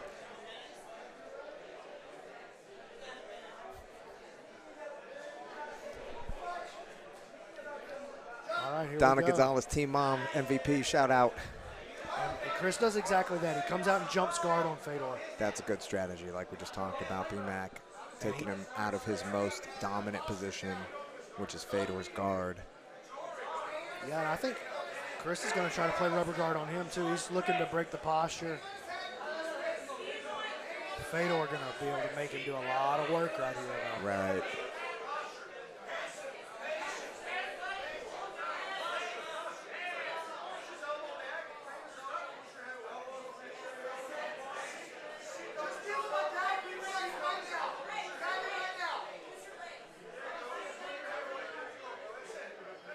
Good work so far by Fedor, making sure he doesn't get his posture broken in a way that compromises him. Forcing himself over into the quarter guard now and all the way through with that knee slice. Chris thinking buggy choke, but Fedor just shrugs it right off.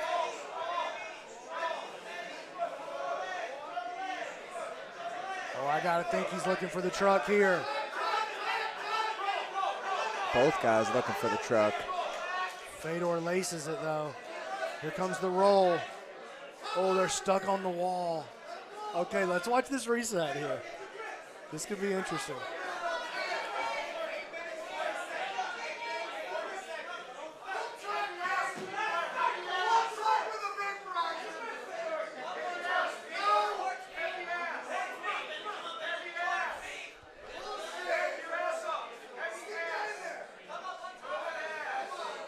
Fedor in the top reverse Keisugatame position.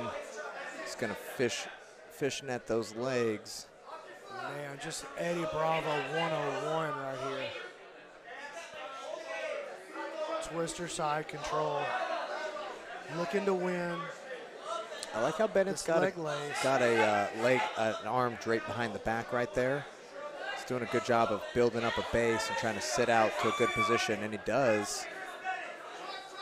He's able to regain something of a half guard. I think he might even come on top here if he can kind of control the top arm of Fedor.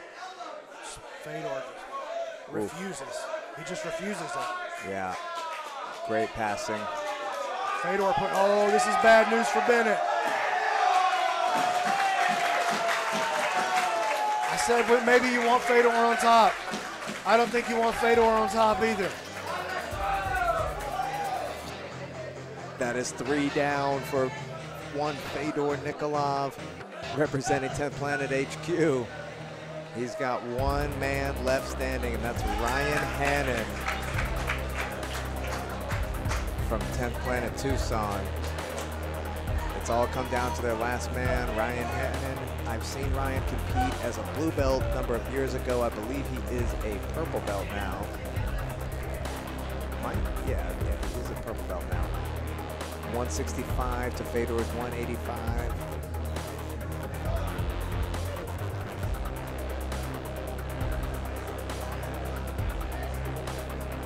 Fedor not looking too tired. No, I mean, he's been able to come out and dominate the matches for the most part.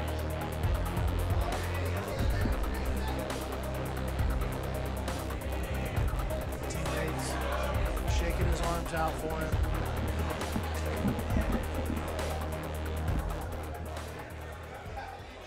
It should be starting any moment here. Fedor Nikolov.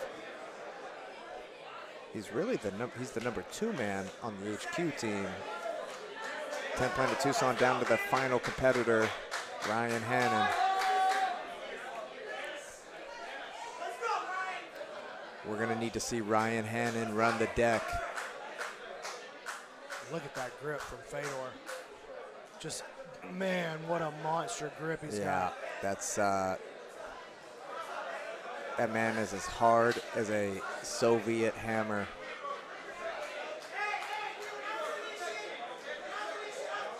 What a strange grip. He's got thumb down wrist control, and Hannon, bless his heart, just can't break it.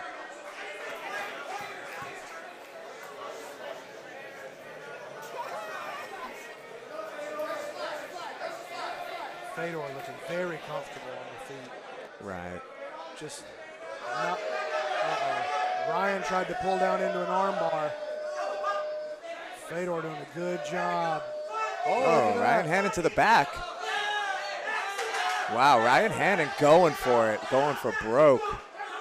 To the back, to the mount. Great recovery by Fedor. All right, that's a great job by Ryan Hannon. And he goes for the leg attack.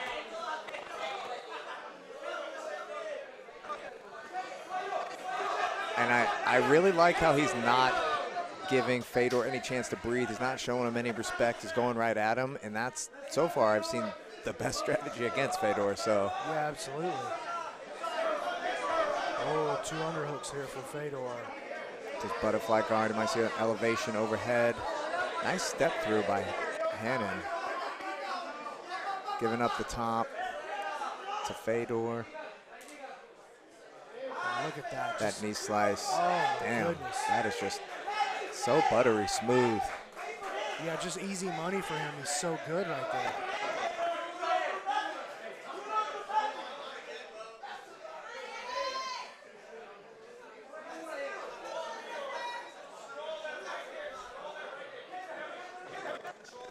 Ryan got his arms way out of position. Elbows are both opened up. He's going to open this Kimura. Yeah, I'm not sure why he pummeled that underhook with that arm, exposing that Kimura, but that's less than favorable. Man. Good job getting his feet involved. He's going to escape. Nice. Great showing by Hannon.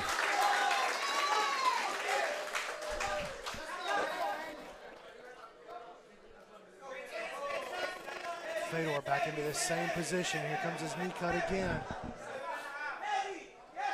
Just incredible work. What a pass.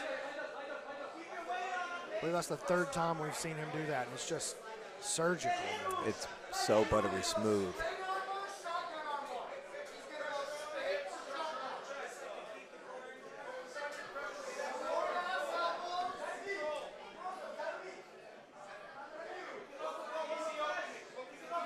Ryan got to be very careful here not to expose his limbs again. Ryan now trying to come up on this octopus guard. We saw Chris Bennett try to use this a little bit in his last matchup with Fedor.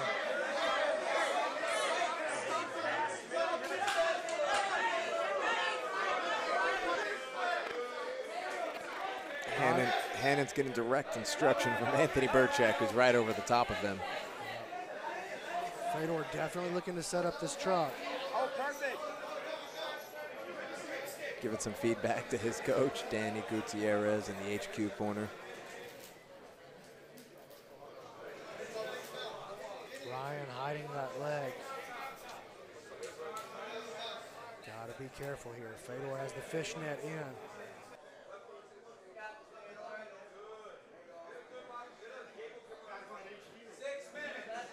Ryan attacking him with a toe hold.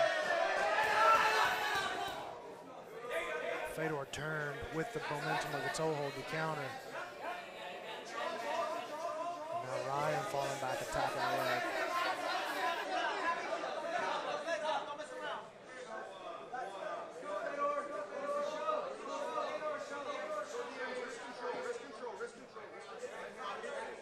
Here he goes again. The way he builds that wall with his right arm during his pass. It's just outstanding, clean, technical work. Yeah, it's nothing secret. He's just keeping it extremely technical and close, and it's just it hasn't failed him yet.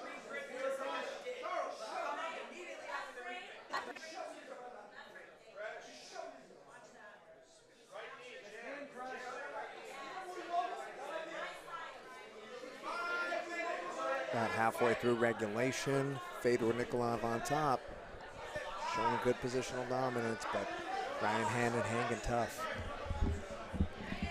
Yeah, it opened up with Ryan really attacking Fedor, putting him on the back foot, making him play defense for a while, but the longer this match goes, the more it seems to be swinging towards the mighty Fedor.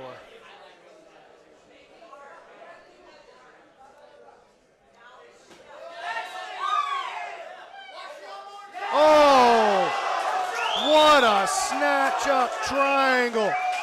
Fedor closes it out for HQ with a highlight reel triangle choke. 4 for 4. Fedor.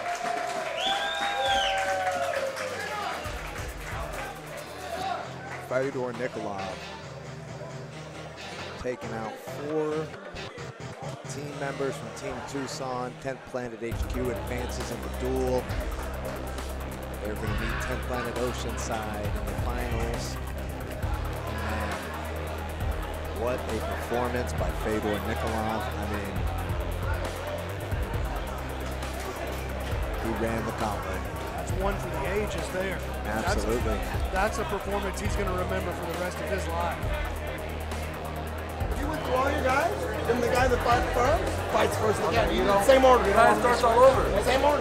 It's the same order. It starts over. Same order. At Clint's head, it's whatever we want. Quintet every round switches. Yeah. That's what we did, remember? Hey, listen, come on, let him strategize about Fedor. You gotta remember. What do you want? Fedor's last, dog. What are you gonna do? I already roll with him. He's all right. He's all right. Listen, if you text me, I'll be over here. What do you want, Eddie? What do you want? Anything you want, I'll do for you. Tell me what you want. I'll do whatever you want. Hey, listen, we lost, yeah, but Gio switched the rules on us. I want to use that excuse. No, hey, I'll do whatever you want. Give me that. You're the man. Can you give me an excuse? I got it out. What do you want? What do you want? What do you want? Eddie, what do you want? You don't want that. What do you want? Hey. If you think you need to. He's telling them already. I don't adjust. You need to adjust. Okay? The strategy is storm. It's normal. So you want to... Strategy. You can do whatever you want. It's Christmas. Eddie's manipulating Santa me. Claus is watching right now. He's on YouTube. He's like, fuck these kids. He wants to see the finals. You think you're the only one? You think you're the only one? All right, guys. You can announce that this guy's about to do a couple flips for a halftime. Oh!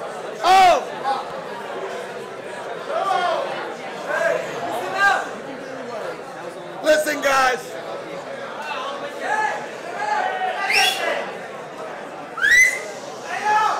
Hey, who can whistle like them loud Mexicans?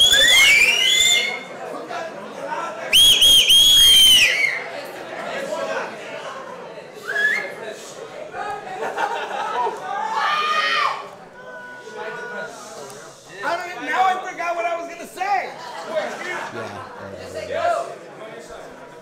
Oh, now I remember. You know me. It's all for my entertainment. You know what I mean?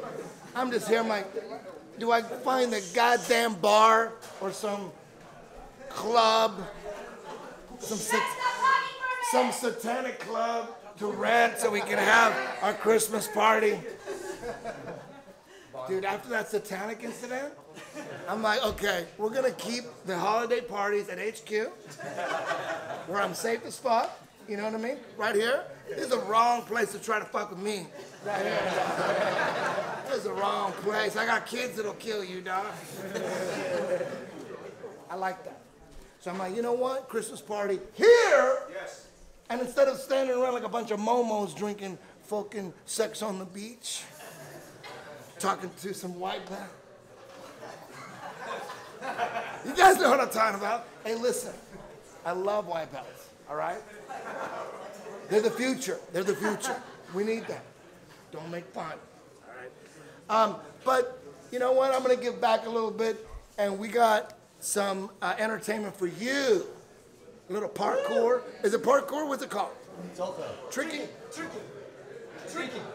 Is this the guy right here? Tricking. Okay, we got some tricking. He's gonna be flipping, dog. All right, ready? Go.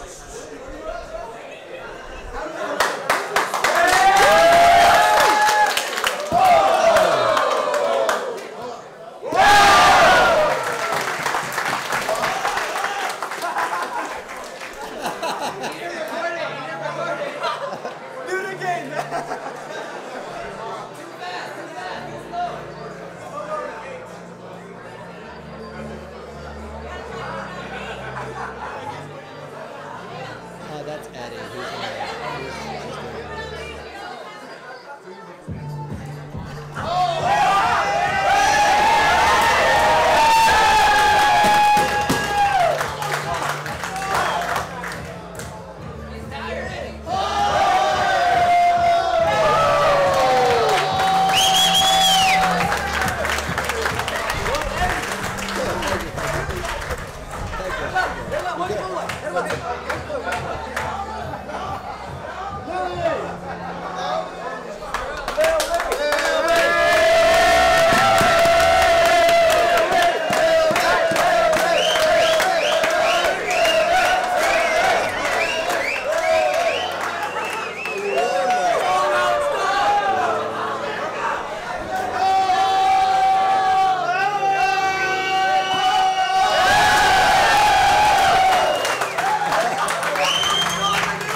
Okay, guys, you ready?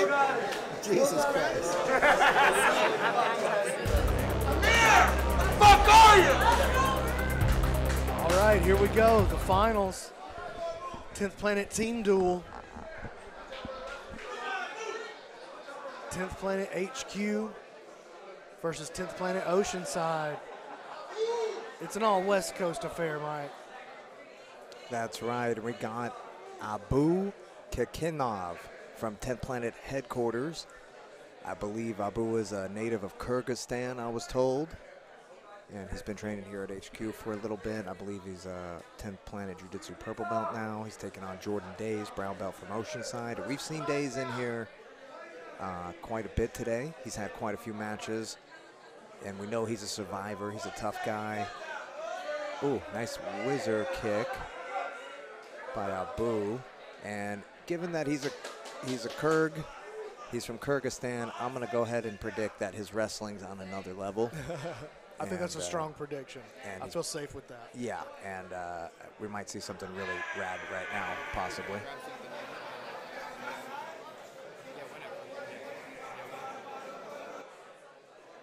I think he's just minding him of the... Yeah, they're going to go to the get-down rule right here. So once there's 60 seconds... I don't think they were on the feet for 60 seconds, were they? Yeah, I think so. I think because there wasn't a clean takedown that resulted in a position. I see. It doesn't I believe start that's the clock, rule. right? Yeah, I believe that's the rule. Okay.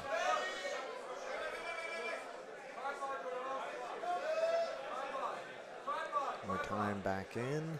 Eddie wants to see him fight on the ground in his rule sets. Right. So rather than a stand-up rule, we have a get-down rule. It's the opposite of MMA, but it's not, because what we're looking for is the action, right? We're trying to get the action going.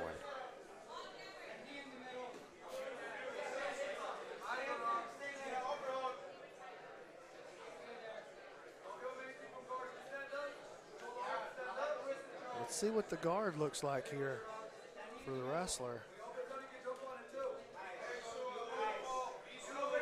Keeping the posture broken down, but not really able to create an angle here. Looked like he was thinking about a triangle. Here comes the flower sweep attempt. Boy, forcing the post. Pops the triangle from the bottom position. Great little hip bump. A lot of shoulder involved in that triangle. Not the best angle, but he's got the head pulled, and that'll do it. Well, Abu Kekinov, representing for Team HQ.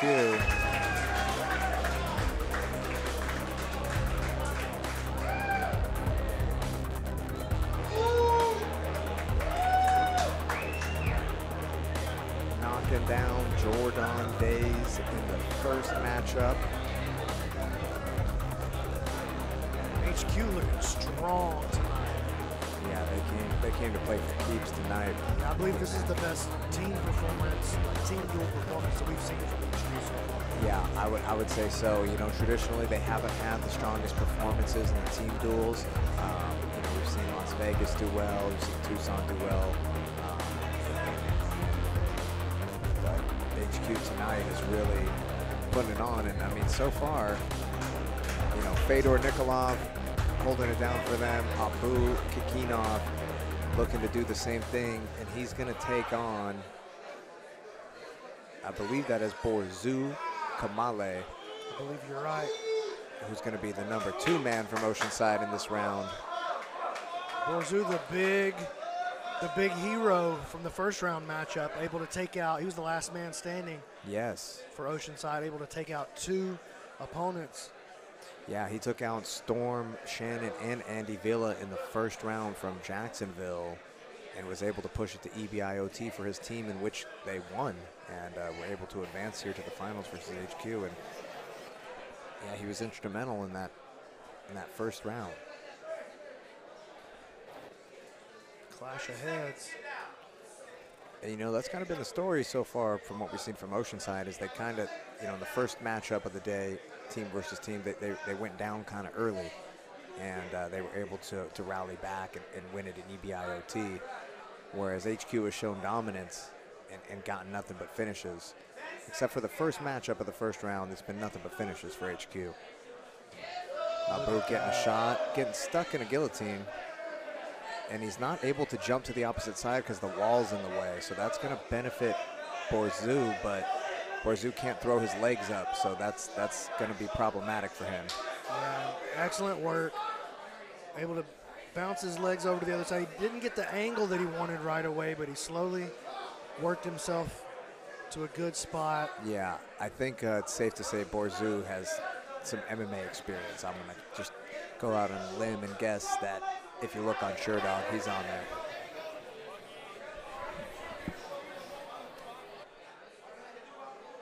He's holding on to this grip on the guillotine, but legs and hips way out of position here. Heavy crossface going to be coming right away.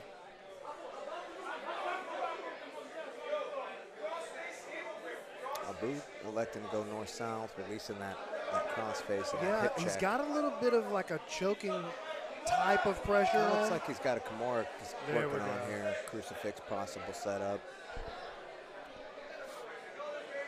Opts to move over to the right on the other side, breaking down to a hip.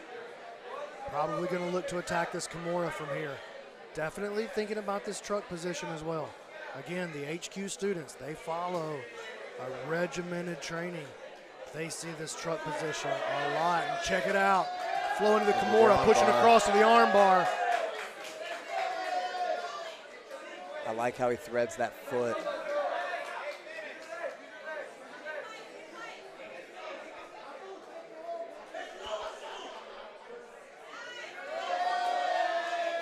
Comes up chasing the back. Not able to secure it yet. Needs that chair set. There it is. Choosing to stay on top. Abu is doing a good job of just keeping control of that Who's Your Daddy, that far side wrist ride. Sitting back into the arm lock attempt. The foot is stuck. And is he going to use that to go back to the back? Is he going to free his foot? Even if that grip comes, not in the best position to finish. Borzu got to get to his knees. Borzu got to get to his knees. There it goes. Very good defense from Borzu. Yeah, a bit of an overcommitment there. Abu got the dangerous triangle, though. Absolutely. Got to be very careful. Borzu almost gave it up right there. Here comes the rubber guard off Abu. Abu's got that overhook and forces the roll through. He comes up in the top. Man, Abu looks good. Yeah, he looks well-rounded.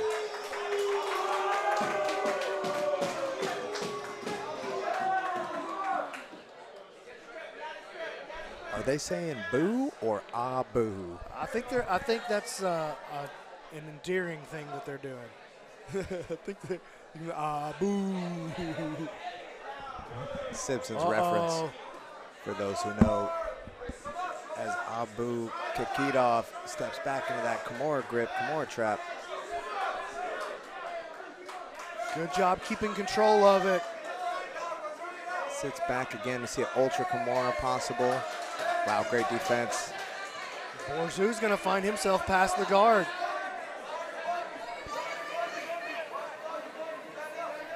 Oh, look at that reversal.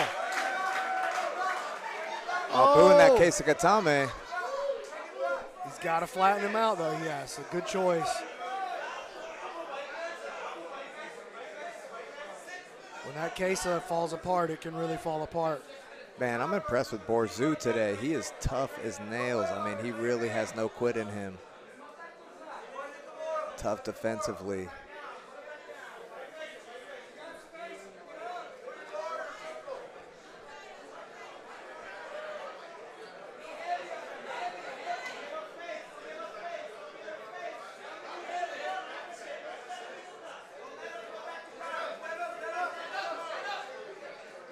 Stand on that front headlock style position for a moment. Powerful grips as well by Abu. Borzou looking for a snap down, but Abu standing there like a stone wall.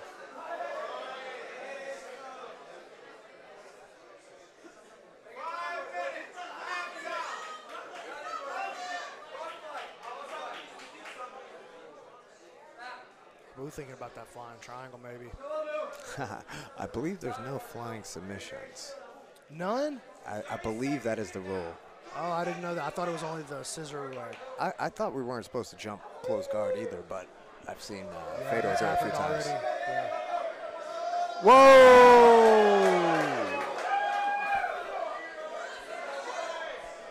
Just when I say no flying submissions, I mean, I guess that's not a submission, but that was definitely flying. Heavy mat return. Borderline slam. I mean, I think Borzou kind of committed in the wrong way of holding on. Ooh, wow.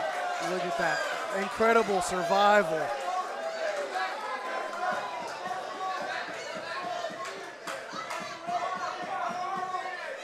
Oh, is he going to hit the same reversal again? This old Nino Shimbri style. Look at that. Wow. I think they call that the buggy flip. Okay. The first time I saw that play. Oh, wow. Oh, man.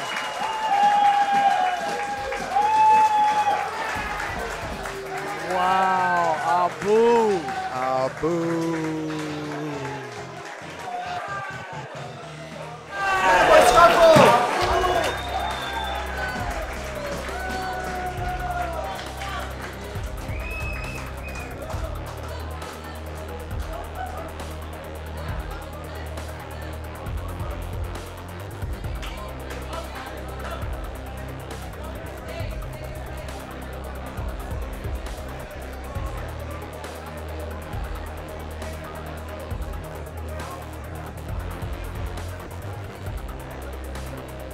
Man, Team HQ today, B-Mac.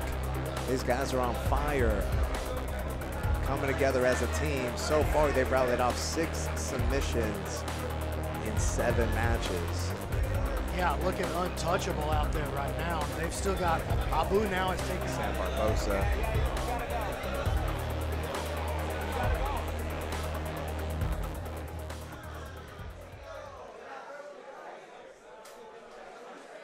Here we go. Michael Ryan, 10 Planet Oceanside. Abu Kikinov, 10 Planet HQ. I am, of course, one of your hosts, Mike Wilson, here with my partner in crime, Brandon McCaffrin, live from the 10 Planet qualifiers, and a nice blast double from Michael Ryan, putting the Kurg on his back.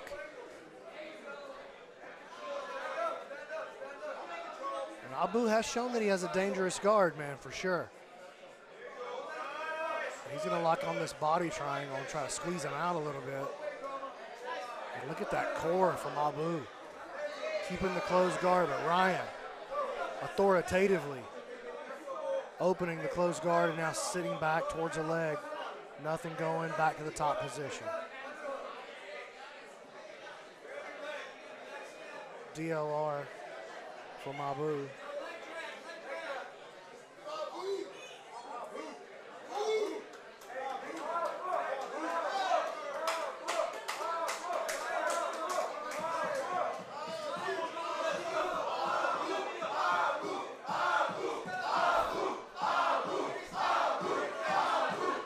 Back step here. The crowd's chanting for Abu, but Abu's finding himself behind. Brian Jackson with a nice entry into the honey hole, looking to take control of the second leg here. And he does.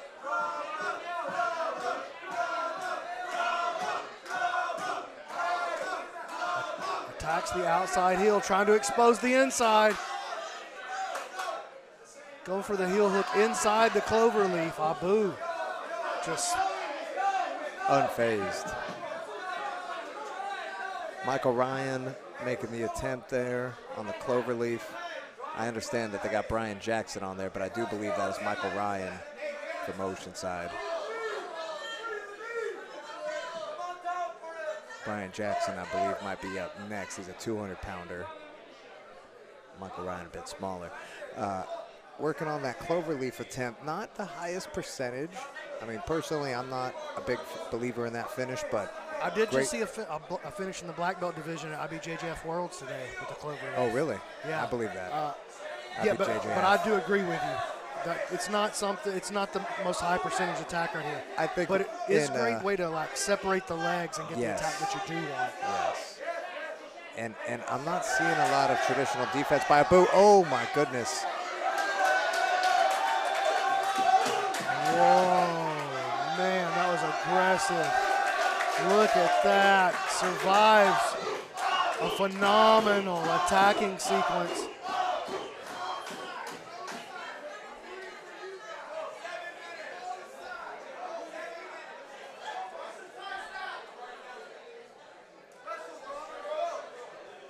This is a must-win for Oceanside. They gotta have this one. And that was a close look right there.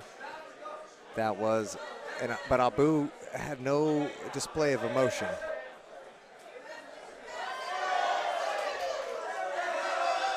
Michael Ryan really taking it to him, taking advantage of the fact that Abu's already had 2 matches.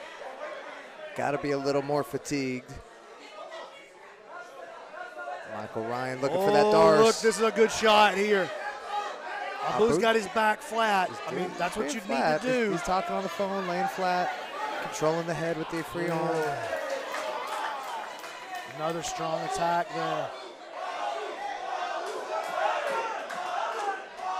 Abu enters on the leg now. Passing across to the 50-50, looking to hit this inside spin. He's got the exposure, tap, tap, tap. Oh my God! Abu with another one. What a phenomenal play, the inside spin from the 50-50.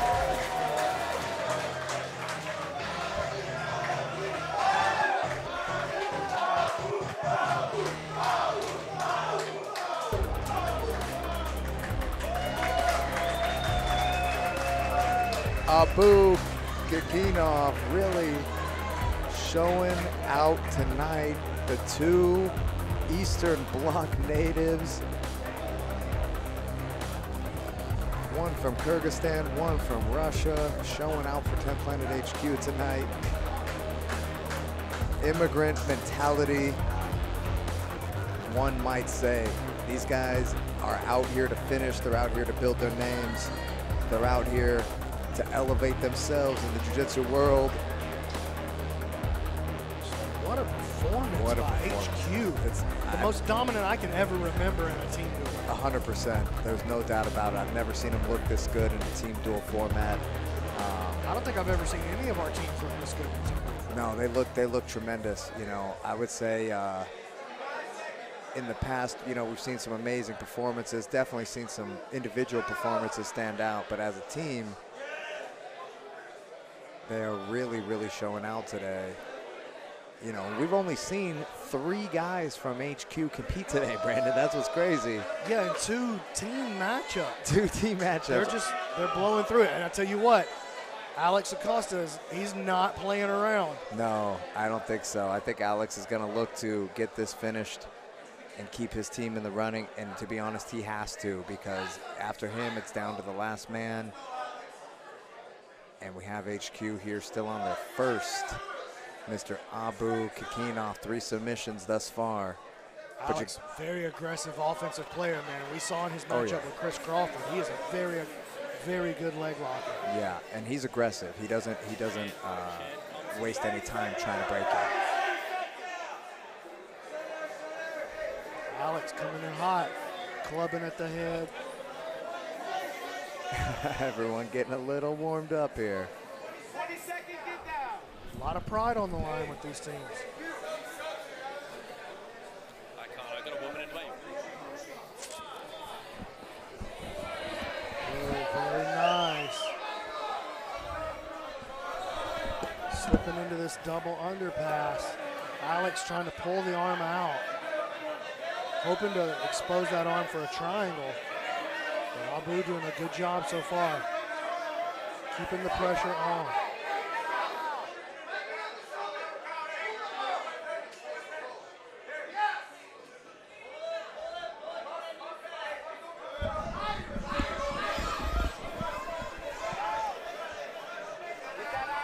Still working to get this arm out. But Abu dug in pretty good there. He's got a lot of weight on that side. It's going to be hard to pull that arm out from this position. Alex remaining insistent, going inverted. Abu able to pull out tactfully. Abu got to be careful with his legs here. Yeah, standing versus Alex Acosta is questionable. Alex is really good at getting to DOA against a standing opponent. I like this scoop grip that Abu has. He's going to use that to pass the guard or get the turtle with the Darce grip, and there he goes. That 3/4 Nelson, riding it all the way over. Oh, another strong attack into now. the Darce. Wow, that looks tight. Oh, dragging him into the Marsh position. Staying on top, no. Oh, looking to close the show. He's got a good bend going. Oh, that might do it. Gets to his knees. That's the way you want to survive it. Gets the arm outside the hip and busts the lock. But Abu back on the attack again. Man, serious heat. Abu Kakinov not shying away in his 4th matchup today. Still trying to go for the finish against Alex Acosta from Oceanside. Great composure. And I thought Alex was going to come out guns blazing. Abu is still guns blazing.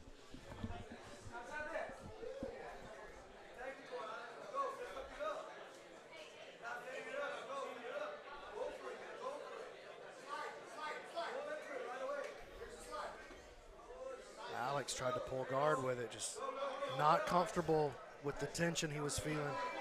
Now look at this. Nice attempt to go to Entering DOA the to knee legs, bar. knee bar, not there, passing to the outside heel. Abu doing a good job, starts to slip that knee line, but he's got to keep that knee line free. Uses his other foot to pommel. I feel like his knee line is mostly out. Yeah, he's out of there now. But Acosta could adjust.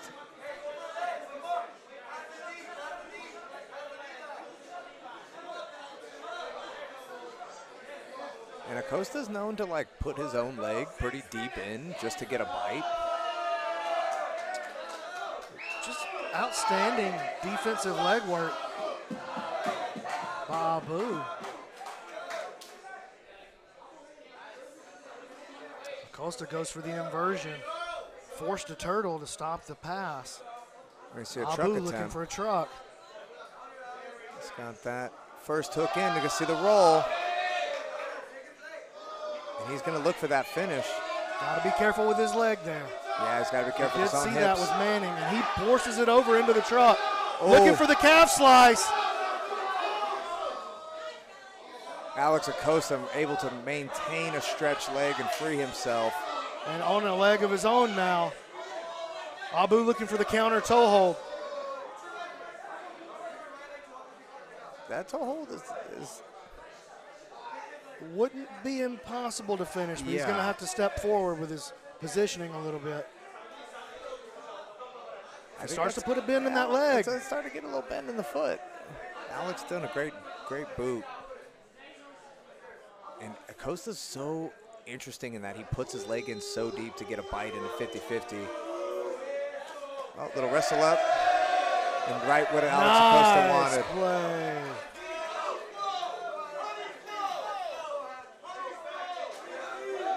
Alex getting some encouragement from Gio Martinez there, directly in his side. And I think this is one of Alex's best and most favorite positions, being double outside Ashi. Got to be careful. Playing that outside Ashi without a bite on the, there you go.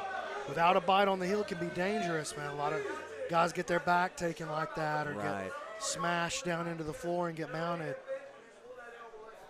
Abu definitely looking to counter with that. Abu's doing a good job of keeping his secondary foot occupying Alex's Ooh, leg. it's bad. But it's not the best angle to stay stuck in. Tough bite. Free that knee line. Just say bye. Hey, watch that heel. Watch that heel.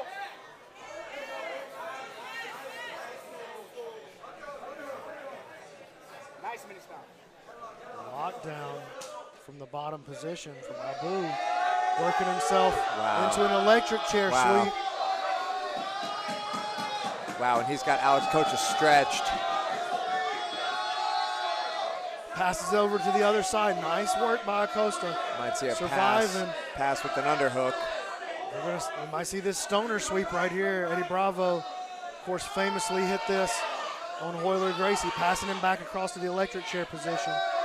Deep in again, taking him back over to the side. Acosta again passes the leg. I'd like to see Alex maintain his left arm underhook and head control here and turn this into a pass.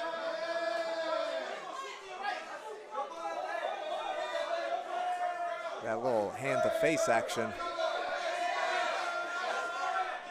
Alex getting turned with it. Alex needs that left arm underhook in order to complete this. He could pass without it and be in that traditional Keisugatame position, but I know he wants that left arm underhook. He's got to watch the back take here, too. Yeah. That left arm underhook is going to be a big advantage if he's able to maintain that control. He does not. And now there's a possible back take attempt from Abu on the bottom. Costa needs to get hips on hips and a left arm underhook. But I think he's more occupied with the feet. And look at that, slowly just turning it into a back take. There's the seatbelt. I think he's going to be able to climb at this point. Oh, maybe not. I'd like to see a wrist ride from Abu. Acosta trying to counter with a Kimura. Abu stuck to him, man. Excellent work. And another good dig out of a bad position by Acosta.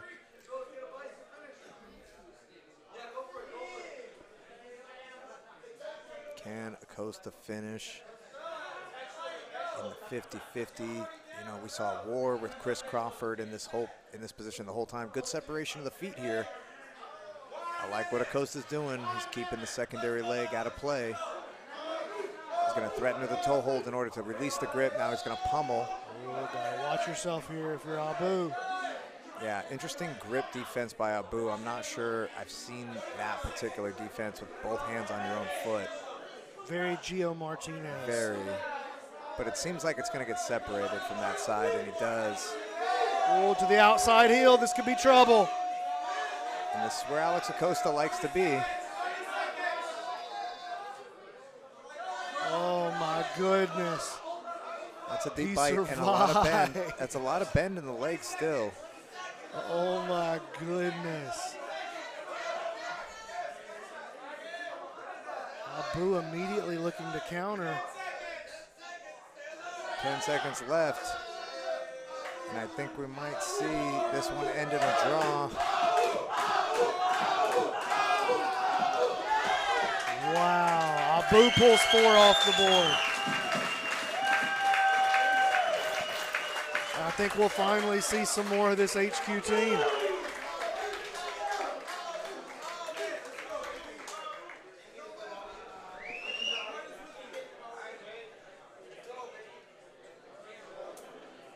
Tenth Planet Oceanside going to be down to his last man, Mr. Brian Jackson.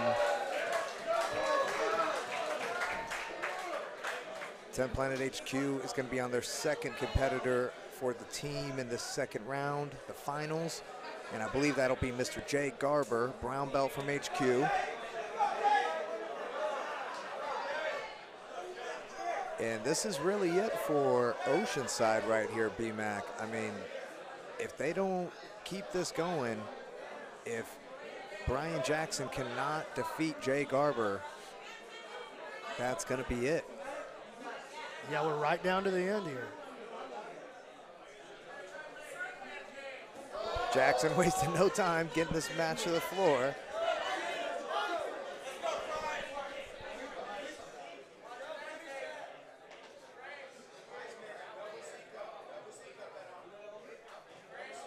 Jackson down into side control early on to start the match.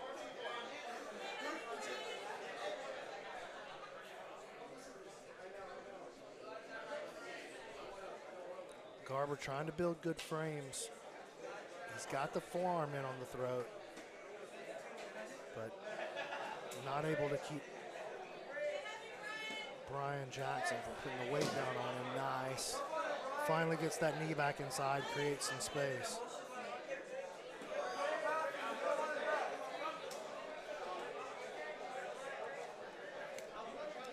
Referee going to reset him in the middle. Let's go, Jay.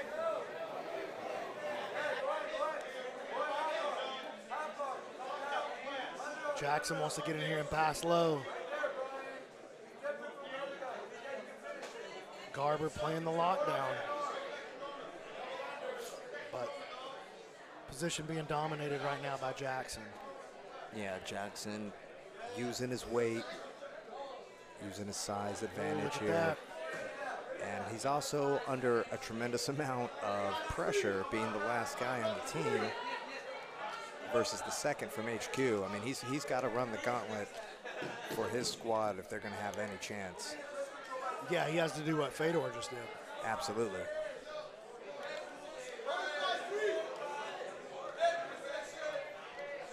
Question is who's up next for Team HQ? Is it going to be, if it gets that far, if Jay Garber is unable to mount some offense and close it out for them? Tight head and arm, chest to chest, battle versus the lockdown.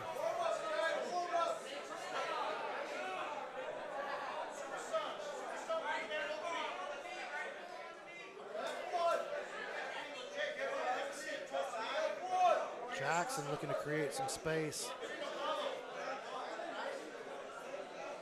I can't get a good look at what's going on down at the legs. Be interested to see if Garber still has that lockdown in it. Looks like he does.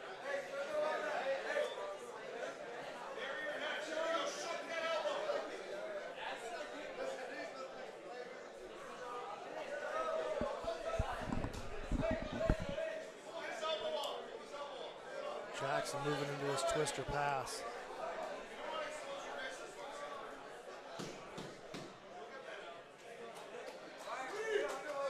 Looks like he's still battling the lockdown.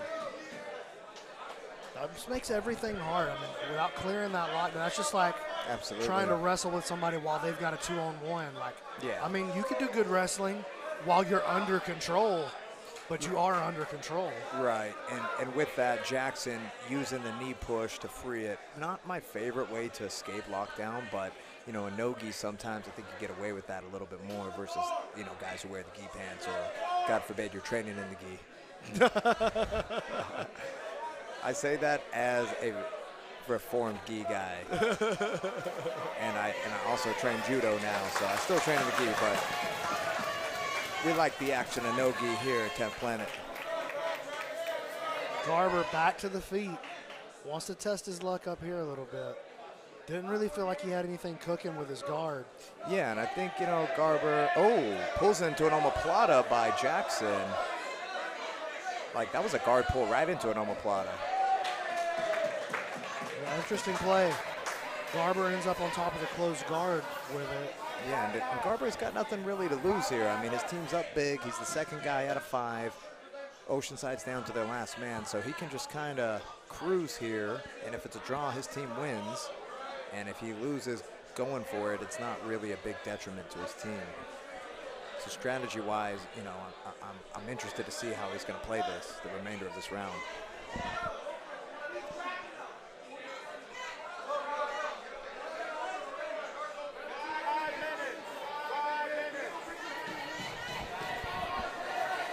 Jackson working towards a triangle. Nothing really substantial set up there.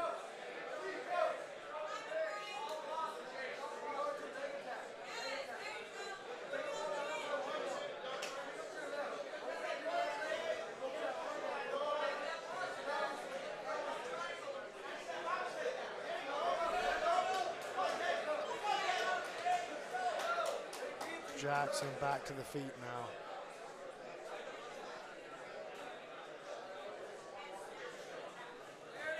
Oh, jumps on the head. Tries to pull him into the guard, and this is a pretty good shot here. Yeah, it's forcing It's a pretty Garber good to look roll here. through.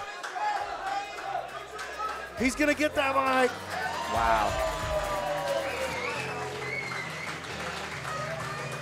Great hat trick by Mr. Brian Jackson. Taking out Jay Garber versus Guillotine. Absolutely clutch finish by Brian Jackson. They had to have it. Any other result puts Oceanside out of here, right? Absolutely, yeah. I mean, that was a clutch, you know, from your anchor. That's what you need out of your anchor. You need a guy who, when the chips are down, he's going to come back and hopefully keep you guys not only in the game, but lead you to victory. And with that, I believe we're going to get the number 3 guy from 10th Planet Los Angeles, Mr. Calvin Curtin. Calvin I know pretty well. I've trained with him before. I trained with him about 5 weeks ago and injured my shoulder in the roll with him. Thanks, Calvin. Thanks a lot, Calvin. Thankfully, I'm doing better, back to rolling this weekend. But Calvin's a strong guy. He's got good technique. He's got a great guard. I hurt myself trying to pass his guard, being a little egotistical, not wanting to give up a sweep, falling on my own shoulder. But Calvin is a gracious guy, and you know he doesn't want to hurt anybody, but he definitely wants to go hard, and he wants to close it out for 10th Planet HQ tonight. Yeah, looking to make a statement right here. Calvin just been steady pushing himself up the ranks. Yeah.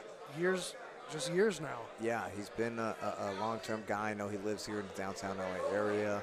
And he's been a staple at HQ for a while now. I haven't seen him compete a ton, but like I said, I've trained with him a bit, and he's a fun roll. He's got a good style. He's not afraid to mix it up on the feet. He's got a good guard.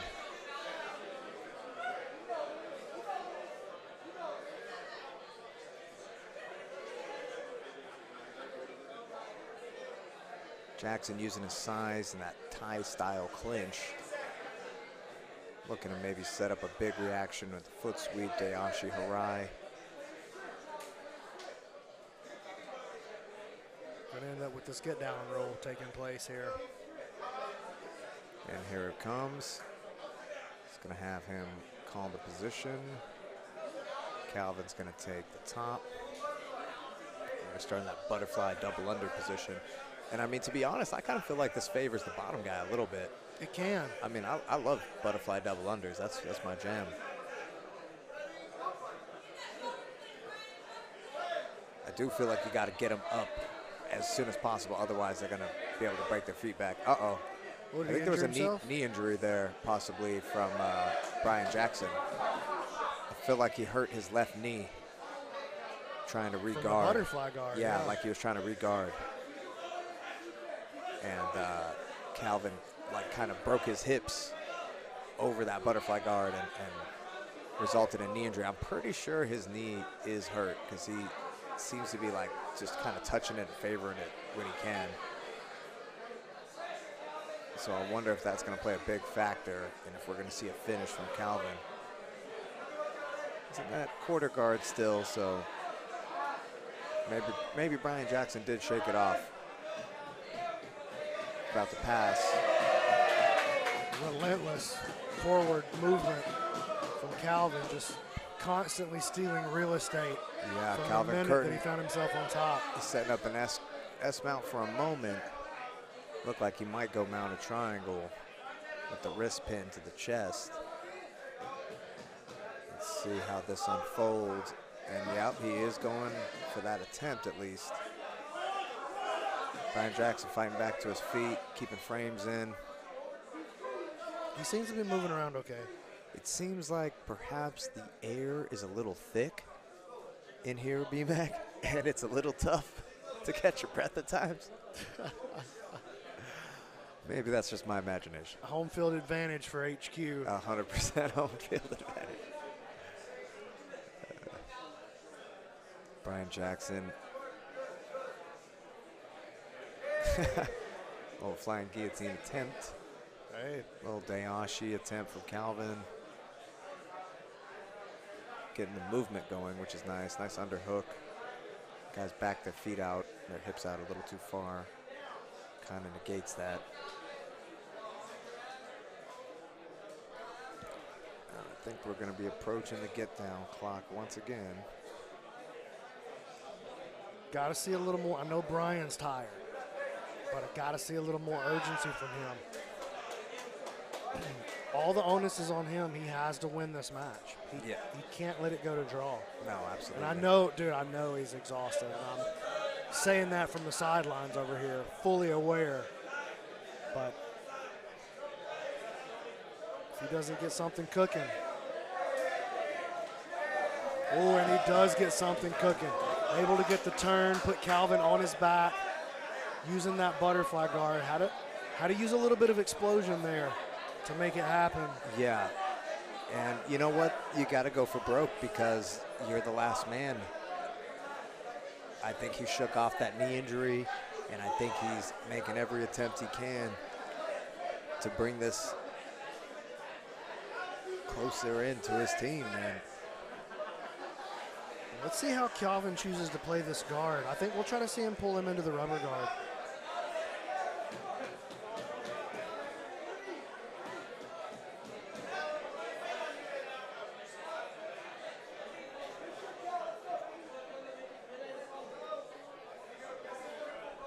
He's got a shallow trap on that one side that frees the arm.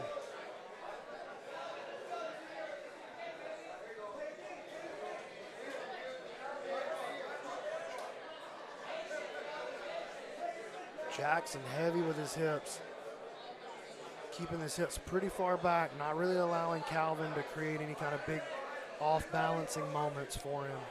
Yeah, he's staying tight in that body lock. I would like to see him get on his toes and be able to maybe push in the right ways, but with his toes tucked, laces down, it's going to be tough. He's forced to release the body lock, and we're heading into short time. Brian Jackson gave it his all, did what he could, but the real story I think here tonight, B-Mac, is Abu Kakinov and Fedor Nikolov from Team HQ. No question. HQ making a big statement tonight. These teams we're sending out brown belts out here, and HQ sends out 2 of the purple belts. So basically wipe everybody out. I mean, they called in the the international legions. Hey, listen, that's a classic case of doing what you got to do. Yeah, absolutely. Just classic case. Absolutely. I mean, hey, both guys do live and train in Los Angeles now, and Fedor for sure has been here for a number of years. I can testify to that. We'll reset back to the middle here. Calvin, seated butterfly guard. Jackson pushes him back. Wants to pass him while he's flat. Whatever he's cooking up, he's going to have to get busy with it. Yeah, he needs to make his move if he's going to. You know, he's had quite a number of There we matches. go. Good recovery by Calvin, but I like the aggression.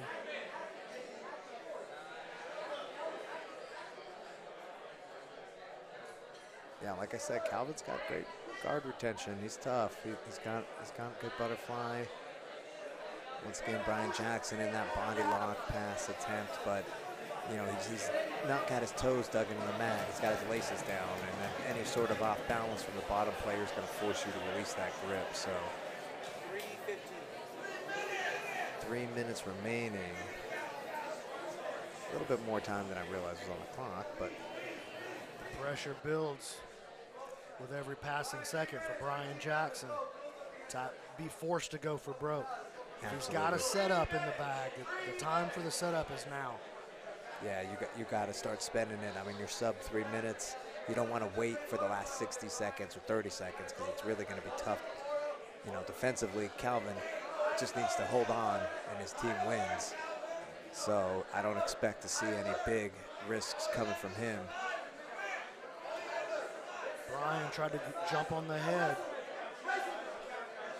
Calvin back to the feet, and the call from his corner is wrestling. And Brian pulls guard, pulling into a quarter guard. Calvin attacking a very good knee slice.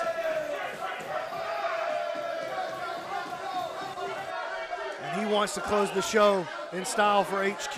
Knee in the belly with force. He was riding that surfboard knee ride on Brian Jackson there, a little rough. And he maintains that. Good shuck and timing from Jackson on the bottom. A lot of encouragement from the HQ corner.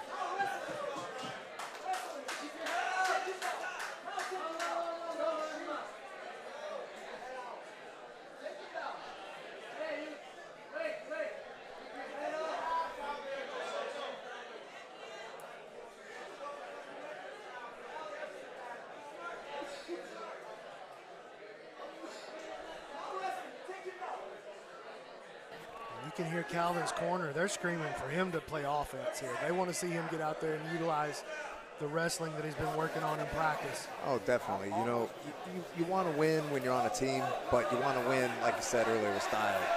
You want to go out on a sub. That's definitely the most satisfying.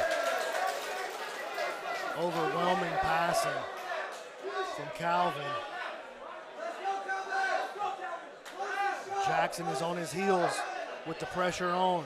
Calvin looking to close the show right here for HQ. And he'll do it one way or the other, either with a draw or with a submission win.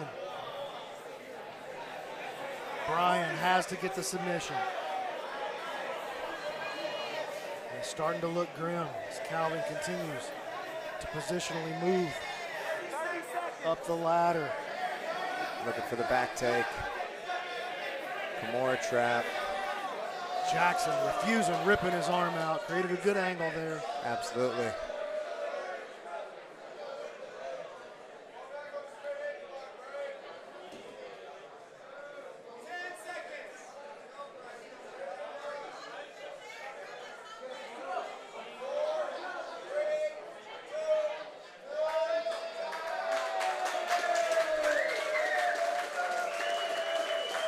And that's going to do it for the 10 Planet Team Duels. Team HQ downtown Los Angeles taking home the victory as a team. Big win for HQ. Big win and a big statement. Yeah, that's the best HQ team I've seen in the team duels thus far. I think the definite stars of the show, you know, you got to give it up to Abu Kikinov and Fedor Any other Nikolov. night, he would have been the MVP. Yeah, absolutely. Not on a night when Fedor comes in, goes 4 for 4. Yeah. Not only did he win those matches and take that team out, but he set his team up for success in the second round by allowing them to run out with 3 fresh players. Right. Abu being fresh was a big factor. Yeah, Abu being fresh, getting his opportunity in the second round of the duels, you know, and he took out 3 guys. You know, the first 3 dudes on Oceanside, Jordan Days, Boris Zoo, and Michael Ryan, you know, all were submitted by Abu Kikinov. And, you know, then he went into the draw. So, yeah, he pulled 4 off the board. He pulled 4 off the board. And, you know, that's quite a testament. And normally, like you said, that's an MVP for the day. Yeah. But then you got Fedor Nikolov, who subbed all 4, closed the whole thing. Subbed all 4 guys. Closed out that round for his team. And like you said, set up his team for success overall. Eddie Bravo, obviously very proud and happy for his team. You got one of the coaches there, Danny Gutierrez at HQ, black belt under Eddie. And they are definitely proud of their performance tonight. 2 names to watch out for on the scene moving forward. A couple of sharp purple belts out of 10th Planet HQ. You got Fedor Nikolov and Abu Kikinov. Absolutely, taking over the 10th Planet team duels, the brown belt team duels, right? That's what we're supposed to be doing. But HQ sneaking in those 2 stud purple belts, and man, they really came and showed out tonight. Michael, any closing thoughts? What do you think, man? Well, you know what, B-Mac, every time we do this, you know, we say it every time, but it really is the best way to watch Jiu-Jitsu tournament. It's up close, it's personal, it's Fight Club, underground style, pioneered by Eddie Bravo. And, you know, he's the originator of a lot of what is popular in Jiu-Jitsu today, and we just want to send a shout-out of appreciation to him, as well as all the guys, you know, at the Grappling Network, the 10th Planet Network for putting on the production today. It's just been a great night of fights, B-Man. Yeah, and you said it, the atmosphere here, second to none. This is just the most fun way to watch Jiu-Jitsu. And then to have it in the team format, which I think is a really exciting way to present Jiu-Jitsu as well to the viewer.